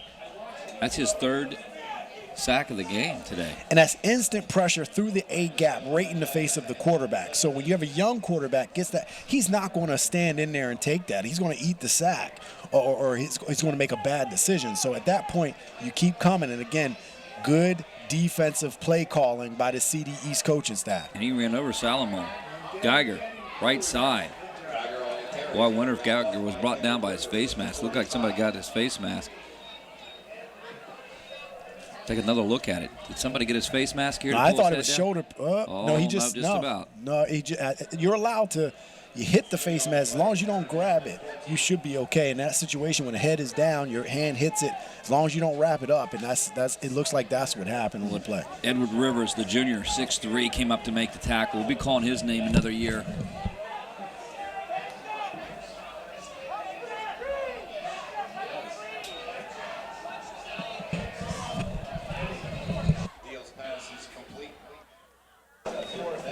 Dill's pass is complete to Nazir Burnett, who has the lone touchdown for McDevitt in the first half. It'll be fourth down. What do you do here, Jerome? You got a 4th and 6. For which team? McDevitt? McDevitt. You go for it. I mean, at this point, what do you have to lose? You have them pinned back okay. I mean, still would be good for the field position if you don't get it, but it looks like they are going to go for it. So, I mean, I don't necessarily have a problem with that call. I think it's you do what you got to do, and you have to see if you can jumpstart this offense. Well, 4th and 6, 7-13. Dill, shotgun formation. Looking downfield. Complete to Adams, and that's going to move the chains. Picks up the first down. Big pickup. They went to Everson's side. McDevitt will move the chains. And that was a good play. That was probably, I would believe that was Dill's best pass of the game. I thought that was a very good pass, 14-yard gain, gets the first down. And again, you know, one thing that a young kid needs is confidence. And again, if you can get him some consistent throws that he can complete, which it seems like it's happening here, that's a big thing. 1st and 10 on the 23. Give to Geiger, left side. Geiger just doing all he can, but Brooks, Hickerson Rooks, and Mike Jones along with Jaquan Pitts. He was on that play too, coming up. So again, they're not going to make it easy for him. You can hear Geiger's doing the best to stay on his feet. Here comes help. That'll be 2nd and 10 on the 23. 6:21 to play.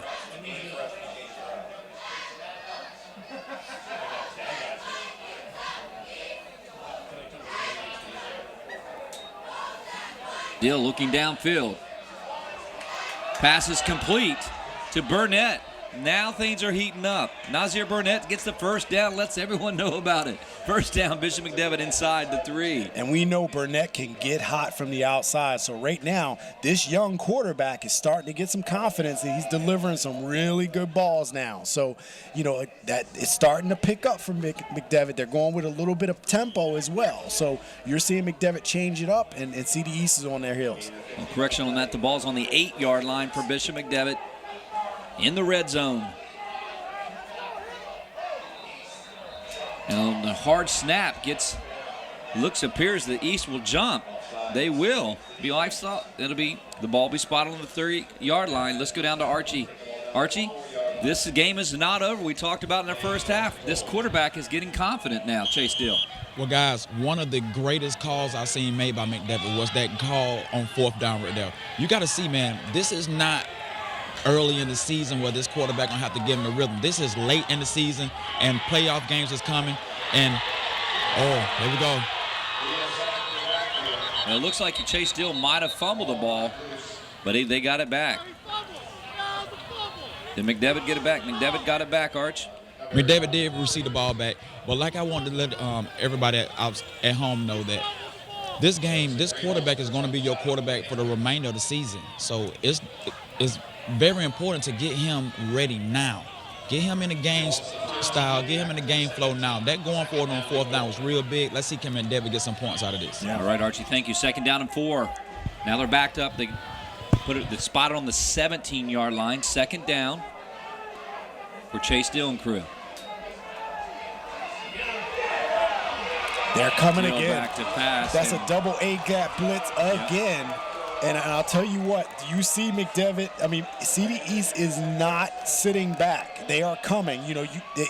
They got tired of, Dill had a couple of good completions, and right now, 3 guys meet me at the quarterback. You see a blitz coming. You see guys coming off the edge. Number 44, that's Jaquan Pitts, is a D-back, so he came on the blitz. You had Boger coming up the middle, and you had the front 4 who has already been coming. So they're not just going to sit back and let anybody just pick them apart. So again, good play call, good design after McDevitt has had some momentum and some success on this drive. Well, Edward Rivers forces a 12-yard loss. 3rd down, 29.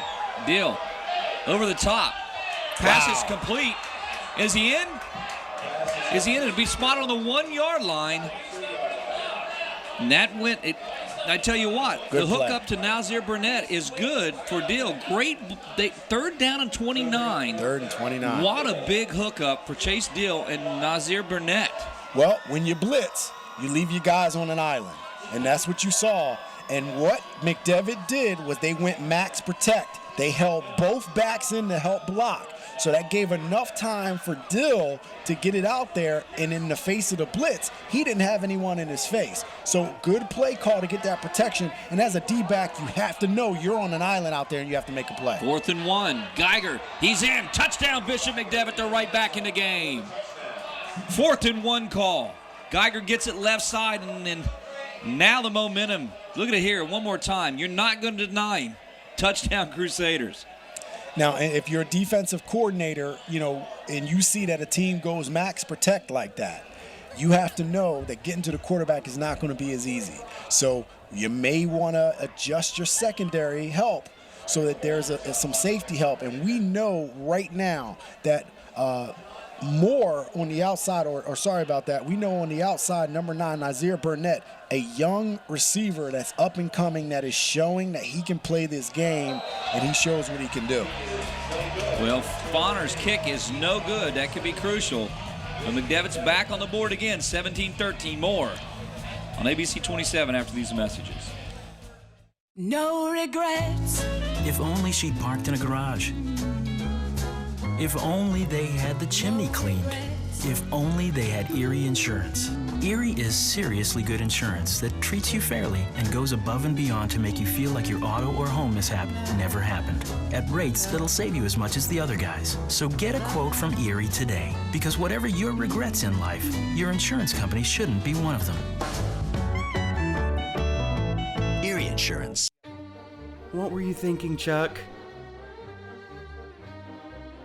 You're not 18 anymore. Is my leg supposed to bend like that? 6 months on the heating pad. I hope it was worth it. I wonder if cartilage grows back. Yep, that's gonna break right in half. This looks so easy on TV.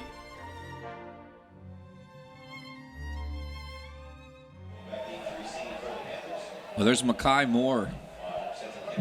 He went out with it. He got his ankle rolled on, and we hate to see him go out, especially with this, where his team is 17-13 here, week 10.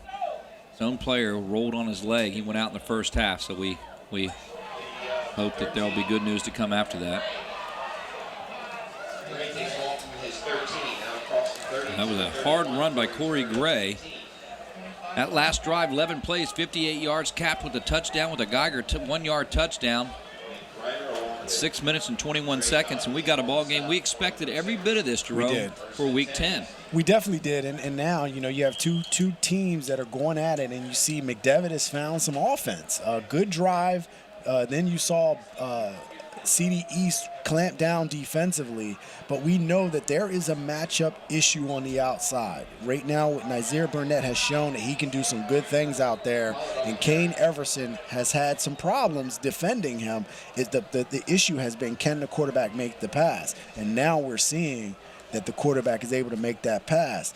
Now, can he keep it going? Can he keep it going the rest of the game? And can this CD East offense answer? It'll be 2nd and 10, ball on the 31-yard line, 2:50 to play here. Coming up right at the end of the start of the fourth quarter, we'll have our Hoffman Ford 35-yard field goal challenge. Dwight Herb played on the 2011 football team for Central Dauphin East. We'll see if he can make it.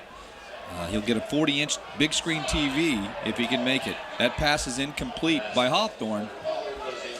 And that was dangerous, man. That was a dangerous ball. Too much telegraphing. He looked, stared the receiver down, gave the defender an opportunity to make a break on the ball. And again, Matt Geiger was in coverage there. Geiger is trying to take that 6. He's a running back on the offense, so you know he knows how to run with the ball. Well, it'll be 3rd and 10, the ball on the 31-yard line, 2:33 to play here east. We got a great game, week 10 here on ABC 27. Geiger bringing pressure, hits Hawthorne, ball thrown up and no good to Pollard. And it'll be 4th down and 10, and Bishop McDevitt's going to have the ball back. Archie, suddenly everything's beginning to change in favor of the Crusaders. Guys, anytime you settle down your team, you settle down your young guys, remember, all of those penalties, unsportsmanlike, personal fouls in the first half, we're not seeing those right now. We got a quarterback this quarterback believing that his team believes in him. And you see they're throwing the stop routes, the back curl routes to get this quarterback into a rhythm. And I think it's going great, guys. But we still got a game here. Well, Tyson Pollard set to kick. Tanias Becker back to receive.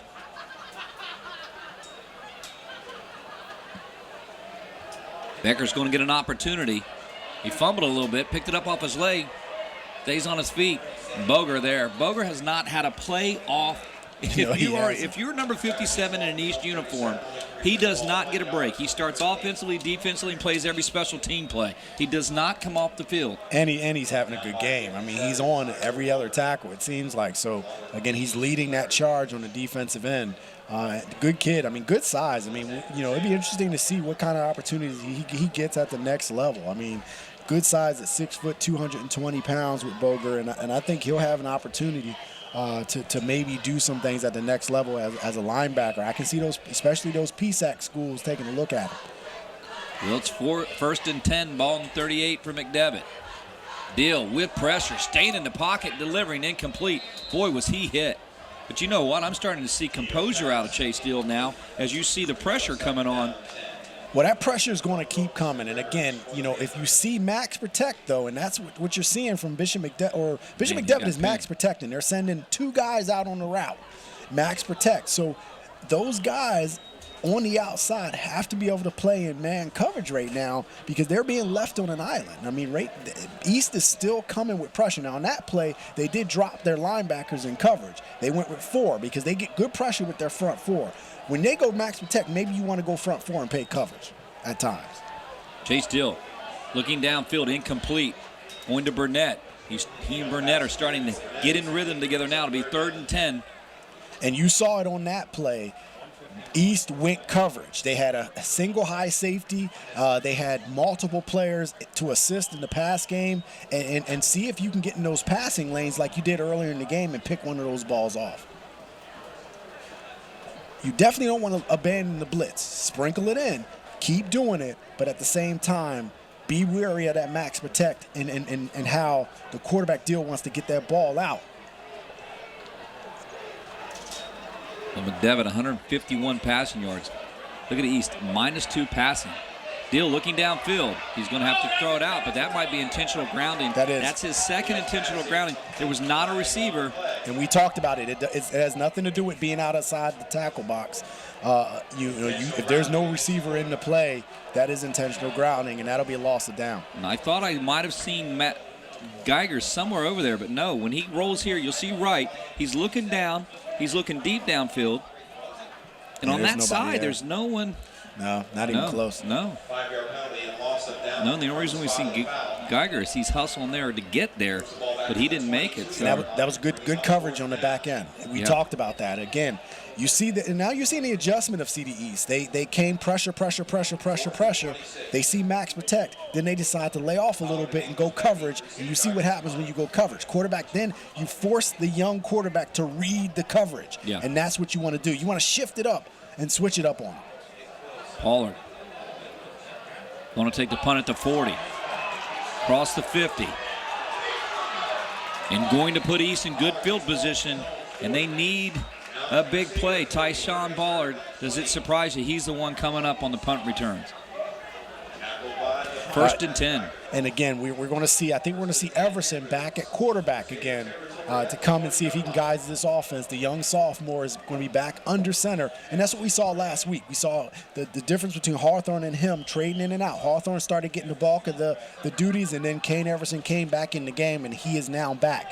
Now, Everson did get injured a little bit on his left hand in the first half as well, so that could be why we didn't see him at quarterback. Mike Jones. Salomon comes up to make the tackle from Bishop McDevitt. And Salomon, good play on the defensive end, coming up and make 5'11", 235-pound linebacker. That's how you play a force linebacker. You make sure that the ball carrier goes down. So it's 2nd and 11, the ball on the 41-yard line for East. Salomon, Geiger, and Sam Allen there. Good shot of those guys.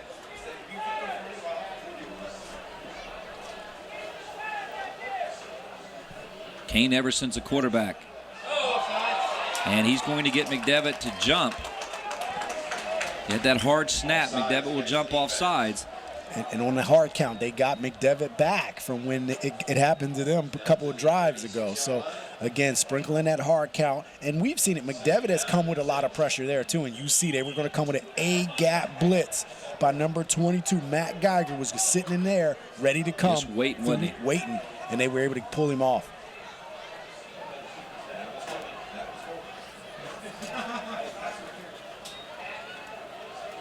Everson gives to Mike Jones. Everson hands the ball off to Mike Jones. Take the ball down to the 34 for a pickup of 2. He picked up maybe 2. Javon Butts came up to make the tackle for McDevitt, and Salomon helped along with Geiger. 3rd and 2. And this is a big situation for this TD East team. If they want to win this game, you want to get some points here. You have to be able to extend this lead again and get yourself back in control. This is a little too close to comfort if you're an East fan and player. You want to get this score. Your team has played pretty decent today, and you got to have some type of reward by seeing if you can get in the end zone. Well, that's going to be in the end of the 3rd quarter. We're going to actually have now go down to the field. We're going to have our Hoffman Ford 35-yard field goal challenge. Dwight Erb from the 2011 Central Dauphin East football team, a graduate in 2011, will have an opportunity to kick a 35-yard field goal. Come on, Dwight, man. We have never seen anyone hit this, man. So come on, Dwight. I'm pulling for you. Come on, bring it. You're a football guy. Well, Dwight will have an opportunity to win a 40-inch big screen TV, compliments of Huffman Ford. Dwight will have no problem with the hold. The hold is down. You can watch some Narcos on it. You can watch some other Netflix shows. Come on, Dwight, hit it. Huffman Ford. 35-yard field goal goes left, and we will not have a winner from week 1 to week 10, but a great effort by Dwight Erb. That's our Huffman Ford third quarter kick. We appreciate it, Dwight. Man, oh man, we've had some distance. It went a little left. We've had some opportunities, but Dwight couldn't come up with that one. You're right. We've had the distance. Distance haven't necessarily been a problem. I mean, with the exception of what happened at Still High. Yeah, we had a 3-bouncer, 3-roller. Yeah, we had a 3-bouncer. That was kind of rough, but we get a good angle here to see what happens on this kick. Well, he's got a sneaker on. He pounds it wide left, and he's like, "Oh man, I wish I had another shot of that." I give him a little credit. Well, let's say this right now. All those people that get mad at kickers in the NFL, in college, and high school when they miss kicks, it is harder than you think. Oh, I agree. 10 weeks, we've had opportunities almost every week for someone to make this. Yeah. No one has made it yet. Yeah. And we're talking about years of doing this. I've never seen anyone hit this. I used to kick as a kid, and I was no good at it. They called me Toe Ball McCall. There you go. And I missed a lot of. Hey, at least you tried. I wasn't even going to try it. Yeah. And I got converted to the holder. So I'll take it. If you have good hands, that works. Give to Mike Jones, right side, pushing hard, fighting. And this game's turned into just a physical brawl now, really, is what it's become here to start the fourth quarter. 2nd down and 10, the ball on the 25-yard line for East. Well, again, East is trying to run the ball and really use clock. In the passing game, they haven't been as effective throwing the ball. Yeah. So their bread and butter has been running the ball. I'm actually surprised that McDevitt isn't doing more run blitzing and just really stacking the line of scrimmage to try to force East to throw the ball. So they just haven't done that yet, so I don't know if that will happen. And I will have a question. Where's Pollard at right now? 2nd and 7. And Salomon coming up to make the tackle on Mike Jones. Archie, you're seeing a lot of physicalness. You're seeing A-gap blitzes by Bishop McDevitt. They've really straightened things up here in the second half defensively. We'll come back to Archie in a second. We're just talking. Arch, if you're ready, we're seeing Bishop McDevitt settle down the second half with the blitz. They're coming through that A-gap, and they're getting penetration against that offensive line, and they've settled down a bit here in the second half, and their game plan's much better. Well, guys, same thing that we talked about at halftime, and it was about adjustments. McDevitt went into the locker room. They know that they was getting pounded going down the right side, which was McDevitt's left side. And now they have settled down, and they're calling out the plays, and they're actually not missing tackles. As you can see, a lot of those long runs was from missed tackles. McDevitt has settled down. They're putting their helmets and their pads on the East players and making the for sure tackle. Well, it's 3rd and 6. The ball is on the 24-yard line of Bishop McDevitt. East up 4. 1 point, they were completely in the driver's seat, up 17-0. Everson connects to Arp. Big play, big connection to Aaron Arp. That's a 20-yard hookup. And that was a good play design and getting hard in the seam. Everson, you've seen him. He stepped into that throw. Good throw, put it high over the linebackers. But you have a receiver in Arp that is 6 foot, 170 pounds, a pretty decent target, goes up at its highest point, secures the ball, brings it in. Well, to be first down, the ball on the 4-yard line of Bishop McDevitt.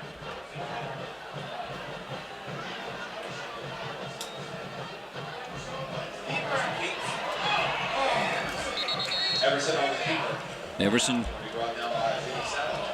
Salomon will be brought down. Everson kept it. He'll make the tackle. It'll be 2nd and 4. And that's the one thing about Everson that you don't see as much, is his ability to break on a keeper and use some speed to get to the outside. That's the difference between him and Hawthorne. Hawthorne's a little more fleet of foot out there to be able to make that play. I think it was a good play design by him. If it was a read option, he saw the two ends crashing down on his running back. So he had to pull that out and try to get as much as he could. Everson. Boy, the penetration to Salomon come up, making a great play, make it third down. He knew Pollard was going to get it, knew what was coming, and blew that play up. Take a look at it. Salomon coming, great penetration. Yeah, and he was unblocked on that play. I mean, it was one of those situations where whoever was out there trying to move him just did not get enough of him, and he just was able to move him out the way and come up and make a play. All right, it'll be third down for East.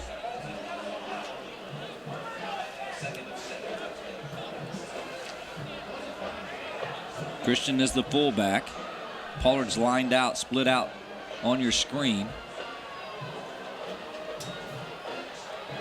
Pressure coming by Sam Allen on the backside. Everson's going to be wrangled down. And Geiger and Allen bring the pressure. It's going to be fourth down. Everson going to be sacked by Allen. Take a look at it. Sam Allen coming full speed, nobody to block him. And then Geiger helps out on the other side. Well, I'll tell you, I like the idea with Bishop McDevitt being very, very aggressive. They are now starting to do what we talked about. They're not sitting back. No, they're coming with pressure. They're going to force this East offense to throw the ball, and they're stopping everything. So the damage from the first half is done, and they're making sure that this is not happening in the second half. Calamia will have an opportunity from 29 yards away. Calamia has his second one. It's up and good. He has one of 25 and one of 29. Salamaya's foot is helping out Central Dauphin as they go up East. That is up 20-13 more on ABC 27 after these messages. Groff Tractor is your full-line equipment dealer representing Case Construction and many other leading brands, serving the total sales, rental, parts, and service needs of its customers. Groff Tractor paves the way for your projects from start to finish. With 11 locations, Groff Tractor is always close by your equipment needs. Groff also offers 24/7 field service. Groff Tractor is your #1 source for everything under construction. Every day, we pride ourselves in what we do.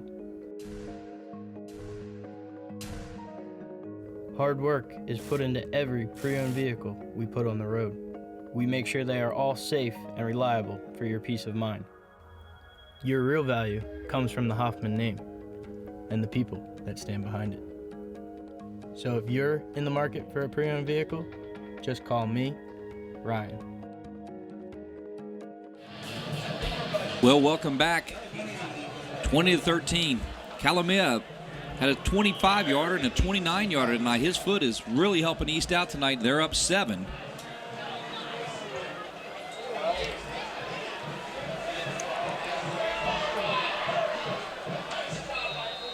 Really nice return by Davis. And how about this score? Harrisburg up 35-14 over Cumberland Valley. Yeah, I told you, they have new life, man. They are not a team that people want to mess with. When you add Parsons to that defense that was already pretty good, you know, sometimes teams need a little bit of time to hit their stride, you know what I mean? And right now, they are confident, they are athletic, they are tough, and right now, they are not a team that many want to mess with. And they're showing Cumberland Valley what's up today. Well, it'll be first down and 10, a ball on the 33-yard line for Bishop McDevitt. Give to Geiger the right side. Quan Pitts and Mike Jones will bring him down. That'll be second.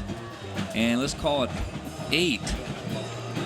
I'm liking this little Pitts kid, man. At 5'11", and he may not even be that tall, 170 pounds. He's playing tough out there. You're not kidding. Second and 8, ball on the 35-yard line for Bishop McDevitt.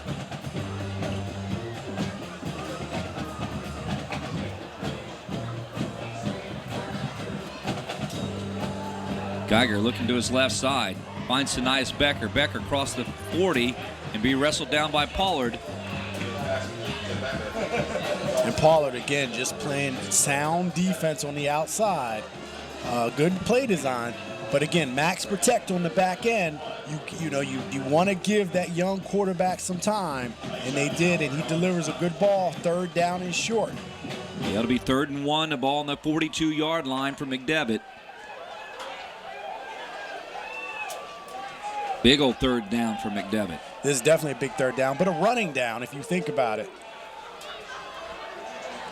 Dill, look at the penetration. Wow. Rivers comes in along with Boger. No go. 4th down and 1 for McDevitt. They'll have to punt. Big old hold for Central Dauphin East. I'll tell you what, man. I'm liking this Boger. We haven't had many defensive MVPs, man. I'm gonna tell you what. I'm liking what Boger's been doing. And equally, I like what Edward Rivers does. Rivers is only a junior. I think we'll be talking about him at the defensive end next year as well. Circle Edward Rivers as well as a player to watch coming into next year's high school sports live football season. 4th down and 3. Oh, they're going to keep it. Geiger's going to, nope, he's going to punt it away. It'll be crossing the 50-yard line, crossing the 45. Call it the 44-yard line, and East will get the ball back up 20-13. And if you're East, your goal now at 5:39 is to not give the ball back. Right. Can you take this clock down? Take it home, right? And then take it home, and not give the ball back. You don't want to give Bishop McDevitt any opportunities. Good defensive stand on that. Good defensive stand. And now it's time for you to salt this game away and get yourself hopefully in the playoffs. Well, Kane Everson is your throwing quarterback, and I feel like really you can honestly say that they have one throwing quarterback, one running quarterback. Don't look for him to put it in the air. Hawthorne is the running quarterback, but it's Everson in now here in the 4th quarter. Everson under center, giving to Pollard. Not much for Pollard. Solomon coming up to make the tackle. And again, you're getting a lot of penetration by that defense, and that's going to keep happening. One of the things that you may want to try to do is see if you can get a draw behind them, and there you get a chance to see the big-time quarterback, Wake Forest. And it's hard to see him like that. Yeah, I mean, I love Tavon. Tavon has been he's a great kid. He's been a good quarterback, and to see him go down, you definitely want to see him get well, heal up, and get ready to make that push to try to compete at Wake Forest. Give to Pollard. Pollard left side. Solomon tackling him down with Geiger. That was actually Geiger all on his own. So it'll be 3rd and 11 for East. And again, this you're seeing it on the other side. Bishop McDevitt is selling out defensively. They're trying to make sure that East knows that they're not going to run the ball easily, and see if they can force East into throwing the ball.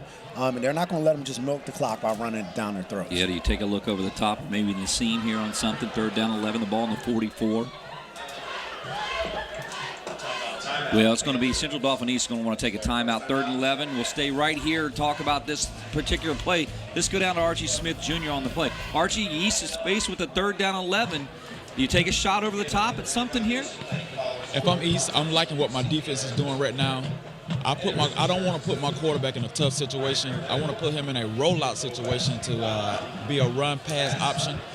And if not, I'm going to live on the 4th down with a punt and put this game in the hands of my defense. Hey, I'm over here on the sideline of McDevitt, man, and these guys are pumped up. These guys are thrilled about this comeback. They're trying to rally up the play right here, guys. So this game is going to get more interesting. Well, Week 10, thank you, Archie Smith Jr. Week 10, we expected all this. 2013, 4:29 to play. The ball will be spotted at the 44-yard line, a long 11 yards for East. And I like that call that, if anybody's looking for an offensive coordinator next year, we know he's a defensive man, but Archie Smith Jr., I think he might be the man you might want to go to. That's 1-800-ARCHIE-SMITH Jr. And don't forget the junior at offensive coordinator. Well, that makes a lot of sense. I mean, you go with your defense. You don't do something that, that throws a pick six or something like that. You do a safe play. Defense seems to be doing pretty well. You seem to curb that momentum, but it looks like they're going to go with Everson and see what he can do with it. Just designed to roll out. Everson's going to keep it with his feet. He's going to pick up the 1st down and more. Big old play. Archie, you caught it perfectly. Let's go down to Archie Smith Jr. one more time. Archie, that's exactly what it did. Design rollout for him to keep it. That wasn't a design. Guys, he rolled to his left side. He did that on his own. If you do a quarterback comparison on him, he is a left-handed quarterback. So where you, as a defense, you do not want him to go to the left side. They kind of had a spy on him with Geiger. As you can see, it was a collision, and you can watch him on the instant replay squirt through this collision for the first down. Yeah. And again, he was in a 7-step drop. And it just so happens with the pressure coming, it forced him to go to his strong side, which is his left side, and he took off. And you see him get upfield. And Archie, you're right. Before I saw the replay, it wasn't a design. It's just he's conveniently left-handed, and I believe that when you go Hawthorne and then back to him, I think McDevitt loses track of that. As you can see, in that timeout, I can bet you Coach Blaney was in there letting him know, hey, Kane, if it's not there on his first read, to take off. And you can see they trying to run those routes towards the sticks for the first down. It wasn't there, and he squirts out of there, guys. That was a huge, huge play for CD East. Now, what can they do with this? Can they generate some kind of offense? Because right now, they're being stopped on everything with the exception of that play. Can they get some kind of offense to see if they can salt this game away? Well, McDevitt had him at 3rd and 11, had what they wanted. Everson going to have to roll to his right side, turn and fire. He does. Connects to Pollard across the 30-yard line. Big pickup, big play. Now, starting to make the play, the playmaker, Kane Everson. Yeah, and the only big thing about this is everybody's getting out of bounds, and you want them to stay in bounds. So catch the ball and drop so that you can keep that clock moving. Well, it's 4-11, 2nd down and 1. Yeah, you want to force Bishop McDevitt to take their timeouts. That's what you have to do. And they have right now, they're sitting on 3 timeouts. Ball on the 30-yard line for East. Everson now rolling to his left side. Sam Allen brought the pressure. He gets away. Wow. Crossing the 10-yard line, and he'll be out of bounds across the 10-yard line. I tell you what, Everson is coming out and taking this upon himself. And he's showing some quicks out there. He's avoiding the rush, going to his left like he did before. You can see the confidence in him scrambling to his left. He goes left, ball in his left hand, and he's able to get upfield. And he puts this East team in a really good situation right now. Well, that was a great play. 3 back-to-back great plays by Kane Everson to keep this drive alive. 4:01 to play, 1st and 10, East Panthers.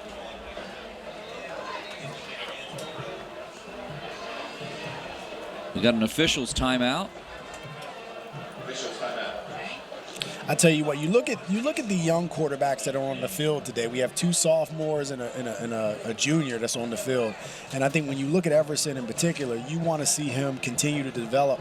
And in the offseason, when this season's concluded, man, and I don't know if he plays other sports, but getting him in the weight room, maybe seeing if you can get him to a couple quarterback camps to get him to refine those skills as young as he is. I mean, he could be something for this offense. Give to Mike Jones. Salomon will bring him down, and Geiger with help. It'll be 2nd and 10. Ball on the, 2nd and 8, make it ball on the 11-yard line.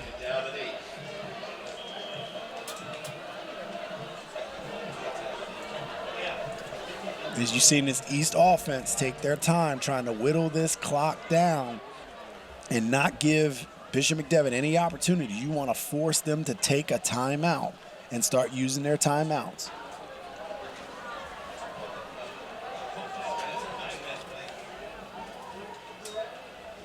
Everson gives to Pollard. No. Everson keeps it. He gets in. Does he in? He's close. Oh, man. And he fooled me. Yes. That was a good fake right there. Read option. Everson taking this game out of control. Read option, gets upfield, gets north-south quickly, breaks a tackle, and his little self is just making things happen at the quarterback position. I mean, we talked about it. He's not big, 5'10", 160 pounds, and he's having an extremely good drive trying to take this game on his shoulders and really end this game for the CD East team. Well, the ball's going to be spotted on the 1-yard line. Everson under center. Everson gives to Mike Jones. Do we have a signal? No, he's short. That was given to Pollard, excuse me, and he'll be short. It'll be 2nd down, ball on the 1. Look at it here, Pollard. No, he didn't get in. He didn't get in again, and it's been stout there. You know, right now, you know, this CD East offensive line I have to say, they're having a tussle with these big guys up front, and they're hard to move. And this is when you need guys, you need to really lean on guys on that front line to make some things happen.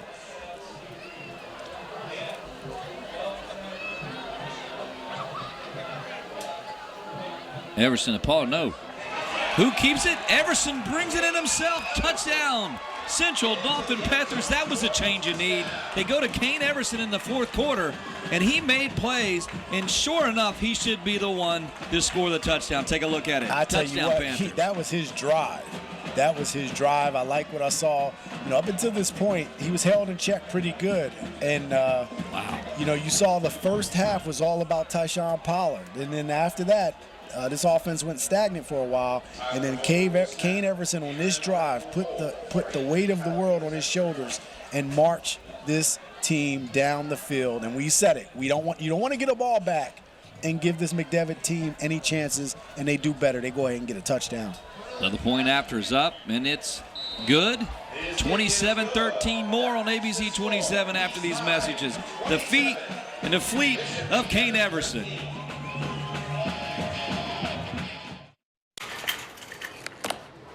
For all those pokers, prodders, shuckers, and sniffers, All Giant Produce is triple checked. Farm, crate, and store. We're focusing on fresh, so you don't have to guess. My Giant. Save big on all of your game day favorites, only at Giant, a proud sponsor of High School Sports Live. Well, it's time for our Capital Region Insurance Agency Hit for Parade. Jerome, your favorite time. Go ahead. It's good, man. I'm telling you, solid plays right there. We see number 55, Rivers, coming up. A host of players coming up to nail the big guy. And then, I always love the stiff arm by Pollard. Oh, man, good hitting up front. Number 22, Matt Geiger, leading the charge there. And then Matt gets a little bit of payback against him when you see Boger come up and make the play. And then we go after quarterbacks too. So a good hit on the play to get the quarterbacks on both sides. Boger on one end. You got number 82, Cash, on the other end. So this has been a physical game. We expected this to be a good game, and it has been a good game. Calamia set to kick.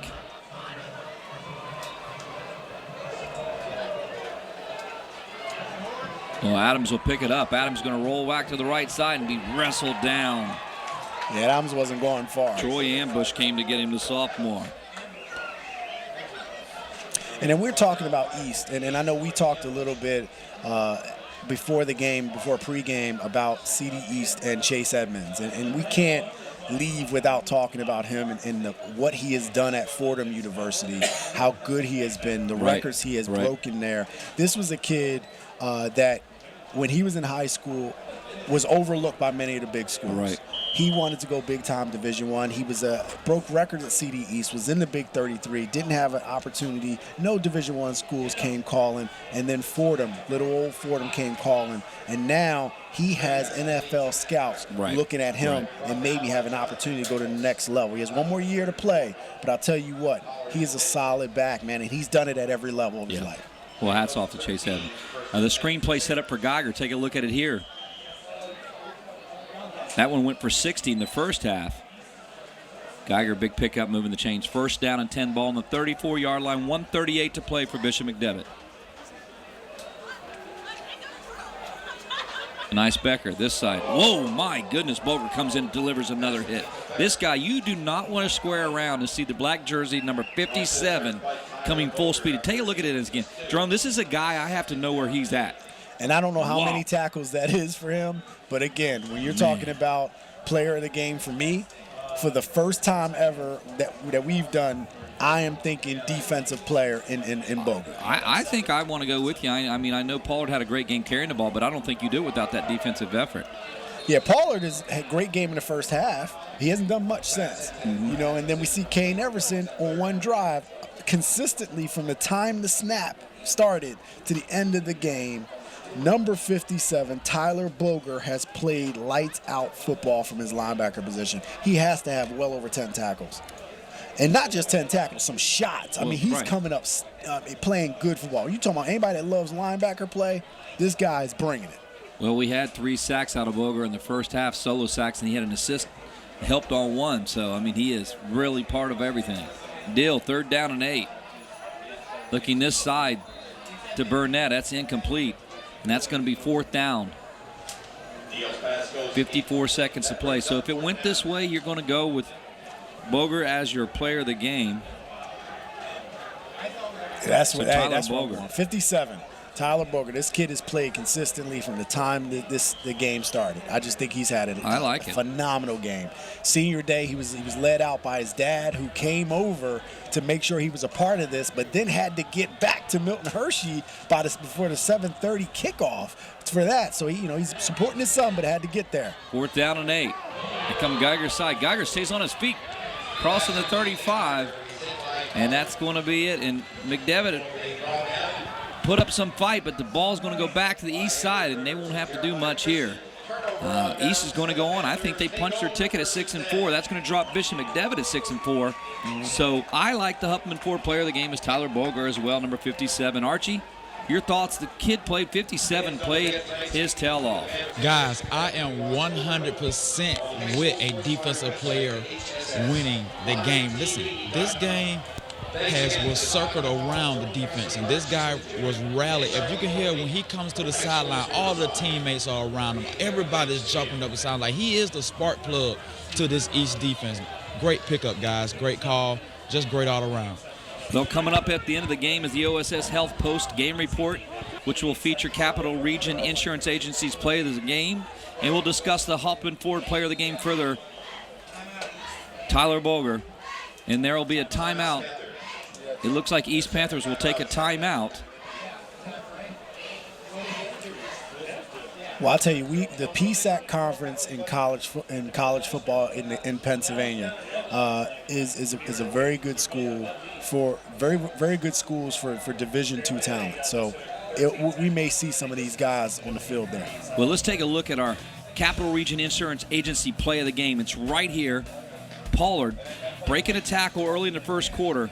And that momentum and that physicalness, he had 129 yards on 17 carries in the first half alone. So that was a big play. That's our Capital Region Insurance Agency play of the game right there. That kind of broke it open for East, but there was a lot of fight in the Crusaders, and they didn't go anywhere. They came back and was 17-13 as going into the fourth quarter. And they did a good job of shutting down Pollard in the second half. I mean, they really came out with an attitude that they weren't going to let him do the same thing. So he had a lot of 1-yard carries and minus 2-yard carries in the second half, and then they went to Mike Jones. So the McDevitt defense did its part. But, again, I think this day, CD East was better. Well, you look at Pollard, he had 174 all-purpose yards. Everson had 68 all-purpose yards in a TD. And some of that was on one drive, it seemed. And Dill was 175 yards passing in the TD, and Geiger had 109. And he had a pick to add to that.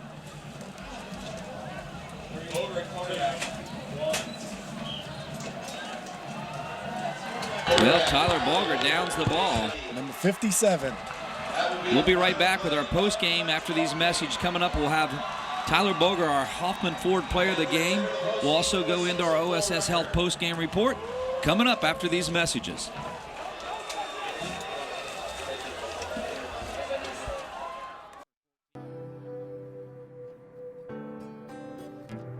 Man to man from here on out. Got to be man to man from here on out.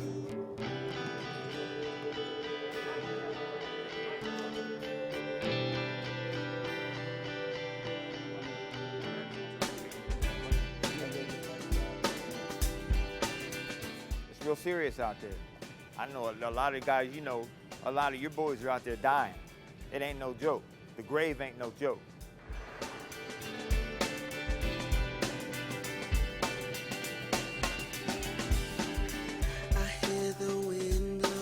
These past few years have been tough on all of us. You worry about the economy, your job, your savings. You may even have given up on your dream of owning your own home. But don't give up just yet. We're PHFA.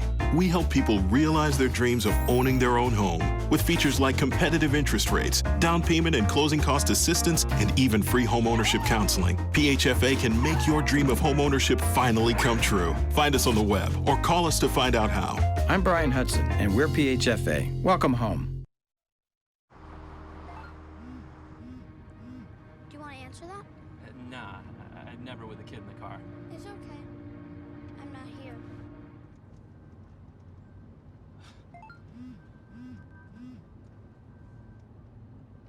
I'm there.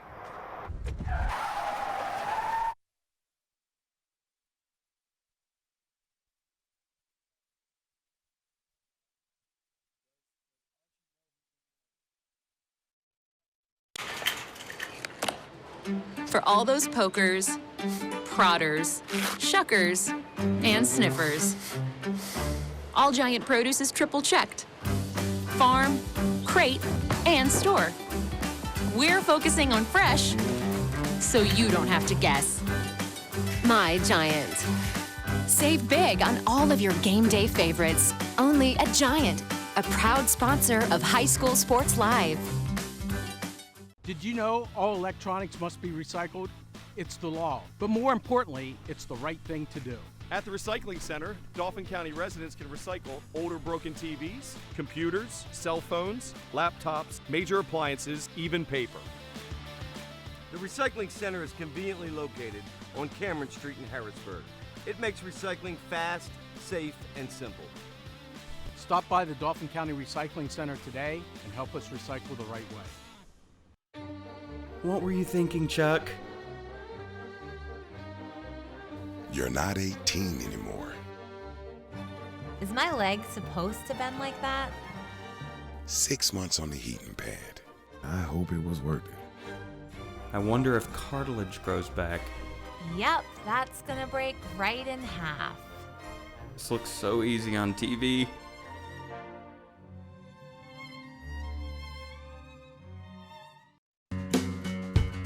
Groff Tractor is your full-line equipment dealer representing Case Construction and many other leading brands, serving the total sales, rental, parts, and service needs of its customers. Groff Tractor paves the way for your projects from start to finish. With 11 locations, Groff Tractor is always close by your equipment needs.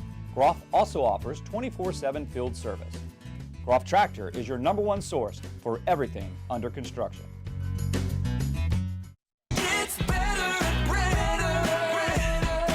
The Brenner family of dealerships gives you better pricing, better customer service, better selection, and a better service department for the life of your vehicle. We'll show you how at Brenner Chrysler Jeep, Brenner Nissan, and Brenner Pre-Owned. The Brenner family of dealerships on the Carlisle Pike, Mechanicsburg, and on Paxton Street, Harrisburg. 24/7 at BrennerFamily.com.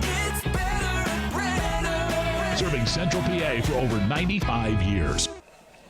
Well, welcome back to our OSS post game. Todd McCall here. Joining us in the booth is Charlie Fortney. Central Dauphin East comes away with the victory 27-13. Charlie, High School Sports Live can't do it without the sponsorships, and more importantly, getting behind this local talent so that we can bring these games every Friday night. We've had a great 10 weeks of football, but more importantly, I know you want to say a little bit to the sponsors out there for really getting behind High School Sports Live, you guys and your crew, the whole crew here, to bring this every Friday night.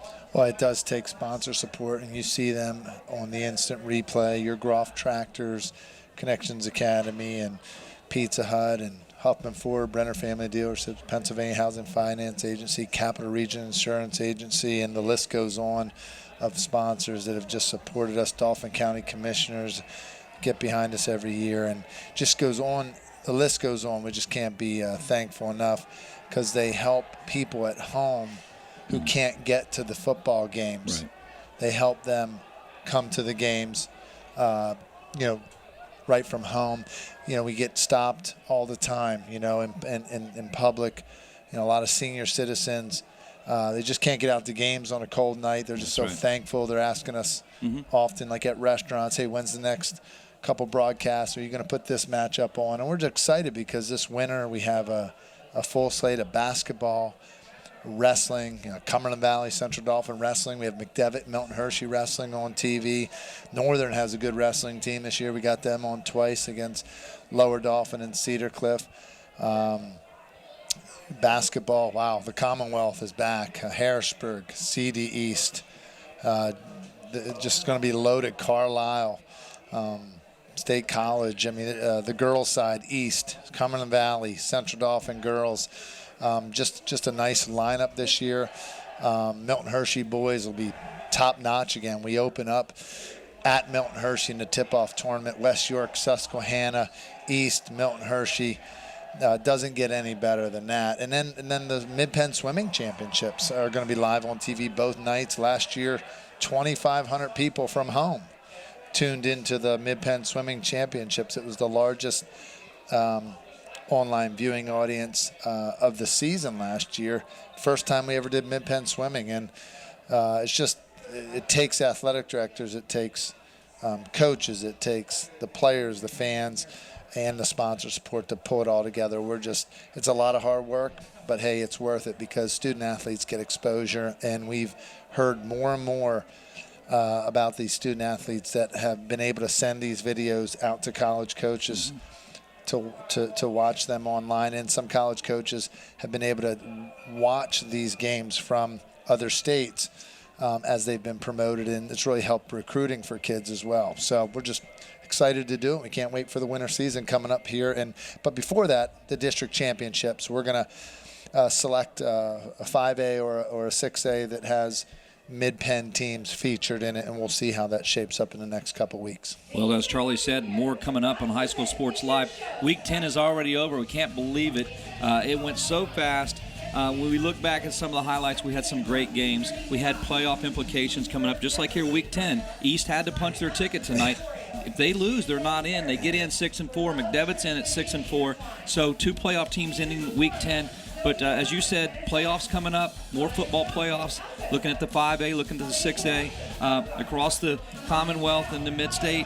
All we know is this, that High School Sports Live is bringing some great excitement further on, and we thank all the sponsors, on behalf of all the sponsors here, on the VICA crew, everyone that's involved, Jerome, Archie Smith Jr., everyone behind the scenes, like I said, the VICA crew, even Greg Mace at ABC 27 for all his support. But last but not least, and we know that as we look at all these highlights inside this game, 27 points put on the board tonight by Central Dauphin East and Bishop McDevitt. And Charlie, another organization that you team up with, the 3-Star organization. Talk about the importance of that after the highlight roll here. Coming right up will be our 3-Star Foundation report. And Charlie, just talk about the great thing that's going on.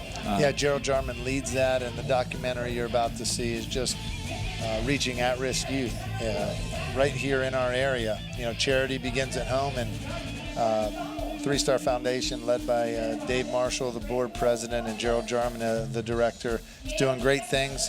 We're looking forward to a great year, reaching over 200 youth in the Harrisburg area. Well, that's going to be it for us here from Central Dauphin East. 27-13 over McDevitt. Week 10 action. McDevitt's going on to the playoffs, and so does East. Have a great night.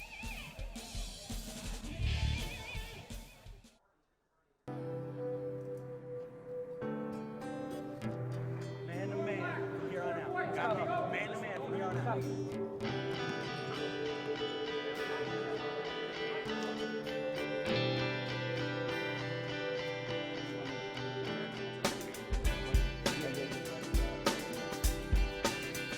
It's real serious out there.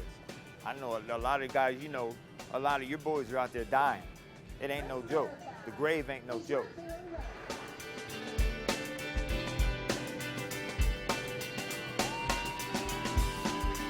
I hear the wind blow, thought it's your voice I heard. I feel the raindrops are falling, I see the tears you shed. My mind is constantly... My name's Joel Delgado. I've been here for about 2 years already. This program has really helped me through a lot. Home, out of streets, basketball. Taught me how to be a better player, better person. Helped me be a better man at home. I help my parents around the house now. Less disrespect at home. Working, helping my mother pay bills. This program just built me to be a better person and a better man.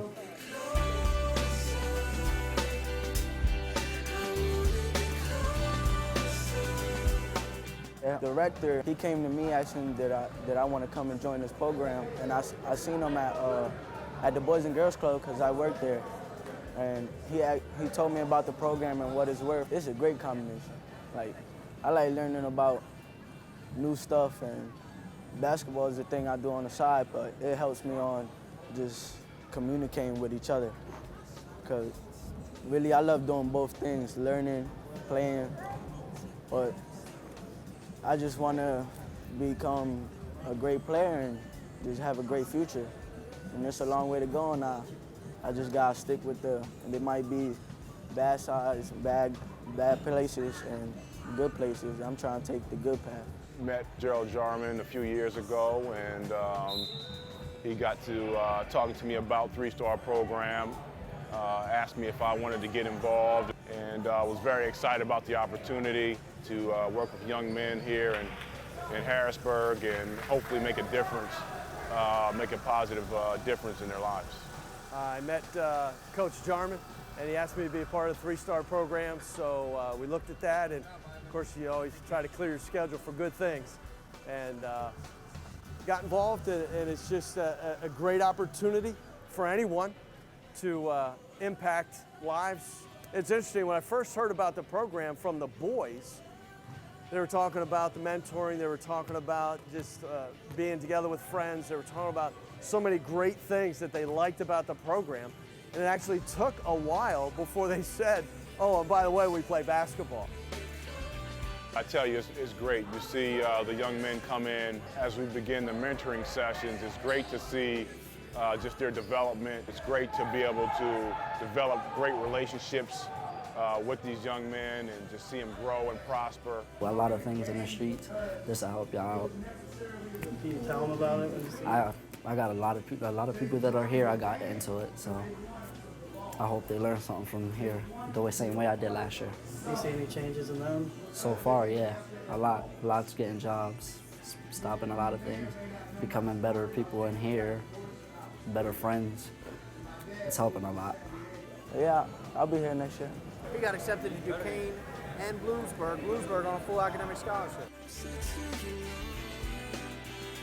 We're here tonight at Roland School, Harrisburg School District. This is the high school program. This is our 7th year. This is the one that's really established. This is the program. This is kind of like the mother of them all. 65 guys from the Harrisburg School District, teenagers, guys, want to come out and play basketball and learn about life. Good thing is, I don't know too many places in the city where you can go and get this many guys in one location, one place, from different areas in the city, uptown, from the Hill, from out the south, all in one melting pot. Probably in another setting, in another environment, these guys will be at each other.